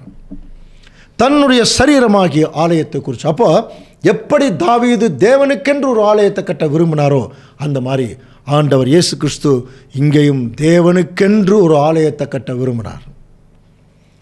நீங்களே அந்த ஆலயம், பரிசுத்தாவி உங்களுக்குள்ளே நிலைத்திருக்கிற ஆலயம் நீங்கள் தான் பேசினார். அதுதான் அவருடைய சரீரம் என்று சொன்னார். அப்போ தாவீதுடைய சிந்தனைக்கேற்ப இப்போ கிறிஸ்து பாருங்கள், அதையை செயல்படுத்தி காட்டுற ஒரு விஷயத்துக்குள்ளே வரும். அடுத்தது முக்கியமாக நம்ம கவனிக்கும் போது, தாவீதுடைய கீழ்ப்படிதல் ரொம்ப ரொம்ப முக்கியம். தேவனுக்கு அவர் எடுத்தேன் கவிழ்த்தேன் எந்த முடிவு எடுக்க மாட்டாருங்க நம்மளை மாதிரி. தாவீதின் கொள்ளை ஒரு சப்ஜெக்ட் கேட்டிருக்கீங்களா? நம்ம யூடியூப்பில் இருக்குது, பைபிள் ஃபீஸ்டில். அதில் ஒரு முறை தாவீதுடைய 2 மனைவிகள், அது அபிகாயில் பற்றி கூட நம்ம சப்ஜெக்ட் பார்த்துருக்கோம், அகினோவாம். ஸோ இவங்க 2 பேர்த்த கொள்ளை அடிச்சுட்டு போயிடுறாங்க. அவருடைய சிக்லாங்கிற இடத்துல போயிடுறாங்க. 1 சாமுவேல் 30ஆம் அதிகாரத்தில் இருக்குது. தாவீதும் அவன் மனுஷரும் 3ஆம் நாளிலே மறுபடியும் சிக்லாவுக்கு சேர்கிறதுக்குள்ளே அமலேக்கிற என்ன பண்ணிட்டான்னா, தென்புறத்து சீமையிலிருந்து இவங்க எல்லாத்தையும் கொள்ளையடிச்சிட்டு பட்டணத்தையெல்லாம் சுட்டரிச்சிட்டு அவங்க 2 மனைவிகளையும் அங்கே கூட்டிகிட்டு போயிடுறாங்க. பாருங்கள், 1 சாமுவேல் 32. அதில் இருந்த ஸ்திரீகளாகிய சிறியவர்களையும் பெரியவர்களையும் சிறைப்பிடித்து ஒருவரையும் கொன்று போடாமல் அவர்களை பிடித்து கொண்டு தங்கள் வழியே அங்கே போயிட்டாங்க. அப்படி இவர் வரும்போது எல்லாரும் அங்கே எல்லா கொள்ளையடிச்சிட்டு போயிட்டாங்க. அப்போது தாவீது மற்ற மனுஷரும் அந்த பட்டணத்திற்கு வந்தபோது, இதோ அது அக்கினியினால் சுட்டரிக்கப்பட்டது என்றும் தங்கள் மனைவிகளும் தங்கள் குமாரரும் தங்கள் குமார்த்திகளும் சிறை குடித்து கொண்டு போயிட்டாங்கன்னு சொல்லி என்ன ஆகுதுன்னா ரொம்ப மனசு கஷ்டமாயிடுச்சு. அப்போ தாவீது அவனோட இருக்கிற ஜனங்கள் எல்லாம் ரொம்ப அழுகிறதுக்கு கூட பலன் இல்லாமல் அங்கே வந்து சத்தமிட்டு அழுதார்கள். கவனிக்கிறீங்களா? அவருடைய 2 மனைவிகள் இஸ்ரவேல் ஊராகிய அகினோவாம் அப்புறம் அபிகாயில், அவங்க 2 பேரும் போயிட்டாங்க. இப்போ தாவீது மிகவும் நெருக்கப்பட்டான். 6ஆம் வசனம். அடுத்தது பாருங்கள், சகல ஜனங்களும் தங்கள் குமாரர் குமார்த்திகளும் தம் மனக்லேசமானதினாலே அவனை கல்லெறிய வேண்டும் என்று சொல்லி கொண்டார்கள். தாவீது தன் தேவனாய கர்த்தருக்குள்ளே, பாருங்க, உன்னால தான் இந்த பிரச்சனைன்னு சொல்லி தாவீது அடிக்கிறதுக்கு ட்ரை பண்ணுறான். அப்போ தாவீது கர்த்தருக்குள் திடப்படுத்திட்டு, நாமளாக இருந்தால் என்ன பண்ணுவோம் அப்படி கம்பேர் பண்ணிக்கணும். உடனே 10 பேரை கூட்டிகிட்டு போய் அடிச்சிடலாம் அப்படிங்கிற ஒரு யோசனை வரும் இல்லையா? தாவீது செய்திருக்கலாம். ஏன்னா அவர் ஏற்கனவே வீரன். உடனே அந்த ஆக்ரோஷத்தோடு போய் அந்த அமலேக்கியர்களை கொன்று போட்டிருக்கலாம். ஆனால் தாவீது உடனடியாக என்ன சொன்னார் பாருங்கள், கவனிக்கிறீங்களா? 1 சாமுவேல் 30ஆம் அதிகாரம் 7ஆம் வசனம். தாவீது அகிமெலேக்கின் குமாரனாகிய அபியத்தார் என்னும் ஆசாரியனை நோக்கி, பாரு யாரை கூப்பிட்றார் இப்போ? ஆசாரியனை வர சொல்கிறார். ஏபோத்தை என்னிடத்தில் கொண்டு வா என்றான். நமக்கு தெரியும் இல்லையா, ஆசாரியர்கள் பிரதான ஆசாரியன் தான் அந்த ஏபோத் போடுவாங்க. ஸோ ஒரு ஜட்ஜ்மெண்ட் கொடுக்கும்போது இந்த பிரதான ஆசாரியன் இந்த உடையில் வருவார். அப்போது தேவன் அந்த ஜட்ஜ்மெண்ட் வழியாக தான் என்ன பண்ணுவார்னா ஒரு முடிவு சொல்வார். உங்களுக்கு நல்லா தெரியும் நினைக்கிறேன், சப்ஜெக்டெல்லாம் கேட்டிருப்பீங்க அன்புக்குரிய சகோதர சகோதரர்களே. அதில் 2 கற்கள் இருக்கும் தெரியுமா? ஊரீம் தும்மீம்ங்கிற 2 கல் இருக்கும். அதில் தேவனுடைய கட்டளை பற்றின போகலாம் அப்படின்னு சொன்னார்னா ஒரு கல் ரிஃப்ளெக்ட் ஆகும். ஸோ இதான் நமக்கு ஏற்கனவே வேறு ஒரு சப்ஜெக்டில் பார்த்துருக்கோம். அப்போது இவர் உடனடியாக ஓடி இருக்கலாம், ஆனால் இவர் தேவனுடைய அனுமதி கேட்கறதுக்கு பிரதான ஆசாரியன் வர சொல்லி அந்த ஏபோத்தை போட சொல்கிறார். இப்போ கேட்குறாரு பார், 1 சாமுவேல் 30ஆம் அதிகாரம் 8ஆம் வசனம். தாவீது கர்த்தரை நோக்கி, நான் அந்த தண்டை பின் தொடர வேண்டுமா? தண்டுன்னா வேற ஒன்றும் இல்லை, அந்த ஒரு பெட், அந்த இராணுவம், புரியுதுங்களா? அதான் அந்த தண்டுன்னு சொல்கிறோம். அந்த இராணுவம், நான் போய் அந்த இராணுவத்தை பின்தொடர வேண்டுமா? அதை நான் பிடிப்பேனா அப்படின்னு சொல்லும்போது அதற்கு அவர், அதை தொடர், நீ அதை பிடித்து சகலத்தையும் திருப்பிக் கொள்வாய். அந்த ஊரையும் தும்மியும்ங்கிற கல் ஏற்கனவே நம்ம படிச்சிருக்கிறோம். அப்போ அன்புக்குரிய சகோதர சகோதரி, இவர் வந்து எடுத்த உடனே ஒரு எடுத்தேன் கவிழ்த்தேன் ஒரு முடிவு செய்கிறதில்ல. அவர் பக்குவமான சூழ்நிலைக்குள்ளே வரும் பொழுது எந்த சந்தர்ப்பத்திலையும் தேவனிடத்தில் கேட்காம எதையுமே செய்கிறதில்ல. உடனே அதுக்கு கீழ்ப்படியறதுக்கு தயாராக இருப்பார். ஒருவேளை தேவன் தன்னுடைய மனைவிகள் எல்லாம் பிடிச்சிட்டு போயிட்டாங்க, அழுகிறாரு, சென்சிட்டிவான ஒரு கேரக்டர் தானே. ஒருவேளை தேவன் வந்து நீ வேண்டான்னு சொல்லியிருந்தா என்ன நடந்திருக்கும்? இப்படி ஒரு அனுமானம் வைக்கலாமா? இப்போ நீங்கள் சொல்லுங்கள், தாவீது என்ன பண்ணியிருப்பார்? தேவனோட போராடி இருப்பாரா? சில போராடலாம், ஆண்டவரே அது மனைவி பாவம், இப்போ தான் அந்த அபிகாயில் பிரச்சனையாகி அந்த அம்மா இப்போ தான் மேரேஜ் பண்ணியிருக்கேன், தயவுசெய்து அந்த அம்மாவையாக காப்பாற்றணும், ஏதாவது போராடி இருப்பாரா? அல்லது இல்லை தேவனை நான் போய் காப்பாற்றிட்டு வந்து உங்கள்கிட்ட மன்னிப்பு கேட்கிறேன்னு போயிருப்பாரா? அல்லது போக வேண்டான்னு தேவன் ஒரு முடிவு சொல்லியிருந்தா போகாமல் இருந்திருப்பாரா? தாவீதுடைய கீழ்ப்படிதல் என்னவாக இருந்திருக்கும்? தன் தகப்பனையாவது தாயையாவது பிள்ளைகளையாவது மனைவியாவது என் நிமித்தம், படிச்சிருக்கோம் இல்லையா, விட்டவன் எவனோ அவன் 100 அப்போது தேவனை காட்டிலும் அதிகமாக நம்ம யாரையும் நேசிச்சிடக்கூடாது. இப்போ தாவீது கட்டாயமாக எல்லாரையும் நேசிக்கிறவர் தான், ஆனால் தேவனை அதிகமாக நேசிக்கிற அந்த ஒரு மைண்ட் இருக்கிறனால நம்ம தைரியமாக சொல்லலாம், இல்லை தாவீது தேவனுக்கு தான் கீழ்ப்படிஞ்சிருப்பார் சொல்லாமா இல்லையா? அப்போது தேவனுக்கு கீழ்ப்படிகிற அந்த மனநிலை இருக்கு இல்லையா, அந்த கேரக்டர் ரொம்ப ரொம்ப முக்கியம். இன்றைக்கும் நம்ம வந்து நம்ம லைஃப்பில் ஒரு முடிவு எடுக்கணும் அப்படின்னா, கவனிங்க, ஒரு சின்ன டெக்னாலஜி, ஜெபம் பண்ணலாம், உடனே நம்ம முடிவு பண்ணிடக்கூடாது, தேவனிடத்தில் கேட்கலாம். சரி, தேவன் எப்போ முடிவு சொல்லுவார் சொல்லுங்கள் பார்க்கலாம். ஏதாவது சில பேர் சொல்லுவாங்க இல்லையா, ஒரு பிரதர் வந்து எனக்கு ஒரு ஆலோசனை சொன்னாருங்க, சில வசனம் எடுத்தோம், அந்த வசனத்தில் எனக்கு ஏதாவது ஒரு பதில் கிடச்சிது, இப்படியெல்லாம் சொல்லலாம். கட்டாயமாக தேவன் அப்படி செய்கிறவர் தான், அதில் எந்த டவுட்டுமே வேண்டாம். ஆனால் ஒன்று மட்டும் புரிஞ்சுக்கலாம், எந்த ஒரு முடிவையும் தேவன் உடனடியாக எடுக்க மாட்டார். அப்போ நம்ம வந்து ஒரு விஷயத்தில் முடிவு எடுக்கணும்னு வச்சுங்களேன், இப்போ நம்ம வந்து என்ன பண்ணணும் அப்படின்னா, ரொம்ப சிம்பிள், கொஞ்சம் பொறுமையாக இருக்கணும், அவ்வளோதான். வெயிட் சொல்கிறாங்களே, வெயிட் அண்ட் சி, அந்த மாதிரி கொஞ்சம் வெயிட் பண்ணோம்னா தேவன் நம்ம என்ன முடிவு பண்ண வேணுங்கிற சூழ்நிலையை தேவனே கொண்டு வந்து முன்னாடி நிறுத்துவார். கன்ஃபியூஸே ஆகாது நமக்கு. அதுக்கு முன்னாடி நம்ம முடிவு எடுக்கணும், முடிவு வந்துட்டோம்னா கன்ஃபியூஸ் ஆகும். இதை செய்யலாமா, அதை வேண்டாமா, அதை பண்ணலாமா, செய்யலாமா, பயங்கரமாக கன்ஃபியூஸ் ஆகும். ஆனால் தேவனிடத்தில் முடிவு பண்ணிட்டா கொஞ்சம் வெயிட் பண்ணோம், பார்க்கலாம், கொஞ்சம் வெயிட் பண்ணும், என்ன அவசரம், அதுதான் என்னுடைய கேள்வி. இல்லை நாளைக்கே உலகம் அழிய போகிறதில்ல, அடுத்தது கொஞ்ச நாள் கழித்து அழிஞ்சிரும், அப்படி இருக்குது. அப்போ என்ன தான் நம்ம முயற்சி பண்ணி என்ன நம்ம எடுத்து வைக்க போகிறோம், ஒன்றும் பண்ண போகிறதில்ல. அப்போ என்ன பண்ணலாம், வெயிட் பண்ணலாம். ஏதோ ஒரு நல்ல விஷயத்துக்கு தான் தேவன் அதை பொறுக்க சொல்கிறார் போல் இருக்கு என்று சொல்லி, அன்புக்குரிய சகோதர சகோதரர்களே, தேவனுடைய பிள்ளைகள் மிக பொறுமையோடு காத்திருப்பார்கள், அல்லது தேவனிடத்தில் கேட்பாங்க, கீழ்ப்படிவாங்க. அந்த ஒரு கேரக்டர் இங்கே தாவீதுக்கு இருந்தது. அதனால் அவருடைய வாழ்க்கையில் தாவீதுக்கு தேவன் என்ன நன்மை செஞ்சாரோ, கவனிக்கிறீங்களா? இப்போ இவ்வளோ நேரம் பார்த்தோமில்லையே இந்த கேரக்டரை நம்ம டெவலப் பண்ணிட்டோம்னா தாவீதுக்கு என்ன நன்மை செஞ்சாரோ அந்த நன்மையை நமக்கு செய்வார். அதை படித்து இந்த சப்ஜெக்டை நம்ம முடிக்கலாம். பாருங்கள், 2 சாமுவேல் 8ஆம் அதிகாரம் 6ஆம் வசனம். தமஸ்குக்கு அடுத்த சீரியாவிலே தானியங்களை வைத்தான். சீரியர் தாவீதை சேவித்து அவனுக்கு கப்பம் கட்டினார்கள். தாவீது போன இடத்திலெல்லாம் கர்த்தர் அவனை காப்பாற்றினார். இதுதான் ஃபைனல் கன்க்ளூஷன். அடுத்தது அதிலேயே 14ஆம் வசனம். ஏதோமிலே தானியங்களை வைத்தான். ஏதோம் எங்கும் அவன் தானியங்களை வைத்ததினாலே ஏதோமியர் எல்லாரும் தாவீதை சேவிக்கிறவர்களானார்கள். தாவீது போன இடத்திலெல்லாம் கர்த்தர் அவனை காப்பாற்றினார். இதுதான் கன்க்ளூஷன். இப்படிப்பட்ட கேரக்டர் அங்கே தாவீதுக்கு இருந்ததுனால போகிற இடத்துல எல்லாம் எவ்வளோ பெரிய பிரச்சனை வந்தாலும் தேவன் அவனை காப்பாற்றிட்டே போயிட்டு இருந்தாரான் தாவீதை. ஏன் தெரியுங்களா? தாவீது முற்றிலும் தேவனை நம்புகிறவராக இருந்தார். அது ஒன்று தான் காரணம். முற்றிலும் தேவனை நம்புகிறார். அதனால தான் அவன் என்னை தூஷிக்கட்டும் தேவன் சொல்லியிருக்காருன்னு சொன்னார் இல்லையா, அந்த பக்குவம். கடைசியாக சங்கீதம் 5ஆம் சங்கீதம் 11ஆம் வசனம் பாருங்கள். உம்மை நம்புகிறவர்கள் யாவரும் சந்தோஷித்து எந்நாளும் கம்பீரிப்பார்களாக. நீர் அவர்களை காப்பாற்றுவீர். உமது நாமத்தை நேசிக்கிறவர்கள் உம்மில் களி கூறுவார்களா.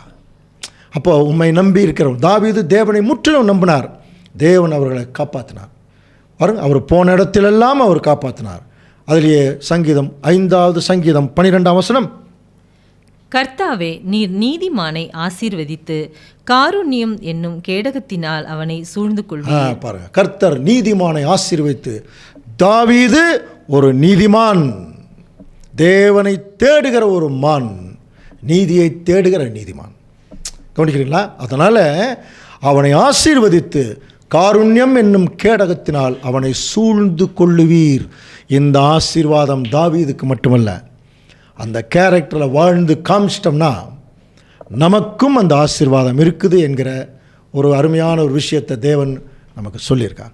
ஸோ அன்புக்குரிய சகோதர சகோதரர்களை, இப்படிப்பட்ட பாடங்களெல்லாம் நம்ம கவனிக்கும் பொழுது முதல்ல நம்ம பார்க்க வேண்டியது நம்மக்கிட்ட என்னென்ன குறைகள் இருக்குங்கிறத பார்த்துட்டு அதை நிறைவு செய்வதற்குரிய பயிற்சி எடுக்கணும். அடுத்தது இந்த கேரக்டரில் அதிகமாக வளருவதற்கு தேவன் நமக்கு நிறைய சூழ்நிலைகள் கொடுத்துருக்காங்க. திடீர்னு ஒருத்தர் கண்டபடி திட்டிடுவாங்க. அப்போ நம்ம என்ன பண்ணோம்? அந்த பொறுமையை காட்டணும். திடீர்னு ஒருத்தர் அவமானப்படுத்துவாங்க, திடீர்னு ஒருத்தர் நம்மளை தள்ளி வச்சுருவாங்க, திடீர்னு ஒருத்தர் நம்மளை கீழே தள்ளிடுவாங்க. ஸோ இப்படியெல்லாம் சூழ்நிலை திடீர்னு தான் வருவதெல்லாம். அப்படி வரும்பொழுது இந்த கேரக்டர்லாம் நமக்கு பயிற்சி எடுத்துட்டோம்னா கொஞ்சம் அமைதியாகிடும். நம்ம மூலமாக எந்த விதமான பிரச்சனையும் வராதபடிக்கு நம்ம பார்த்துக்குவோம். ஸோ அப்படிப்பட்ட ஒரு சூழ்நிலைக்கு வரும்பொழுது தாவீதுடைய கேரக்டருக்குள்ளேயே நம்ம போயிட்டோம்னு புரிஞ்சுக்கலாம். போனால் அவன் சென்ற இடமெல்லாம் தாவீதை தேவன் காப்பாற்றினார். நாம் செல்லும் இடமெல்லாம் தேவன் நம்மளையும் காப்பாற்றுவார். தேவன் தாமே இந்த வசனங்களை நமக்கு ஆசீர்வாதமாக்கி தருவாராக. ஆமென்.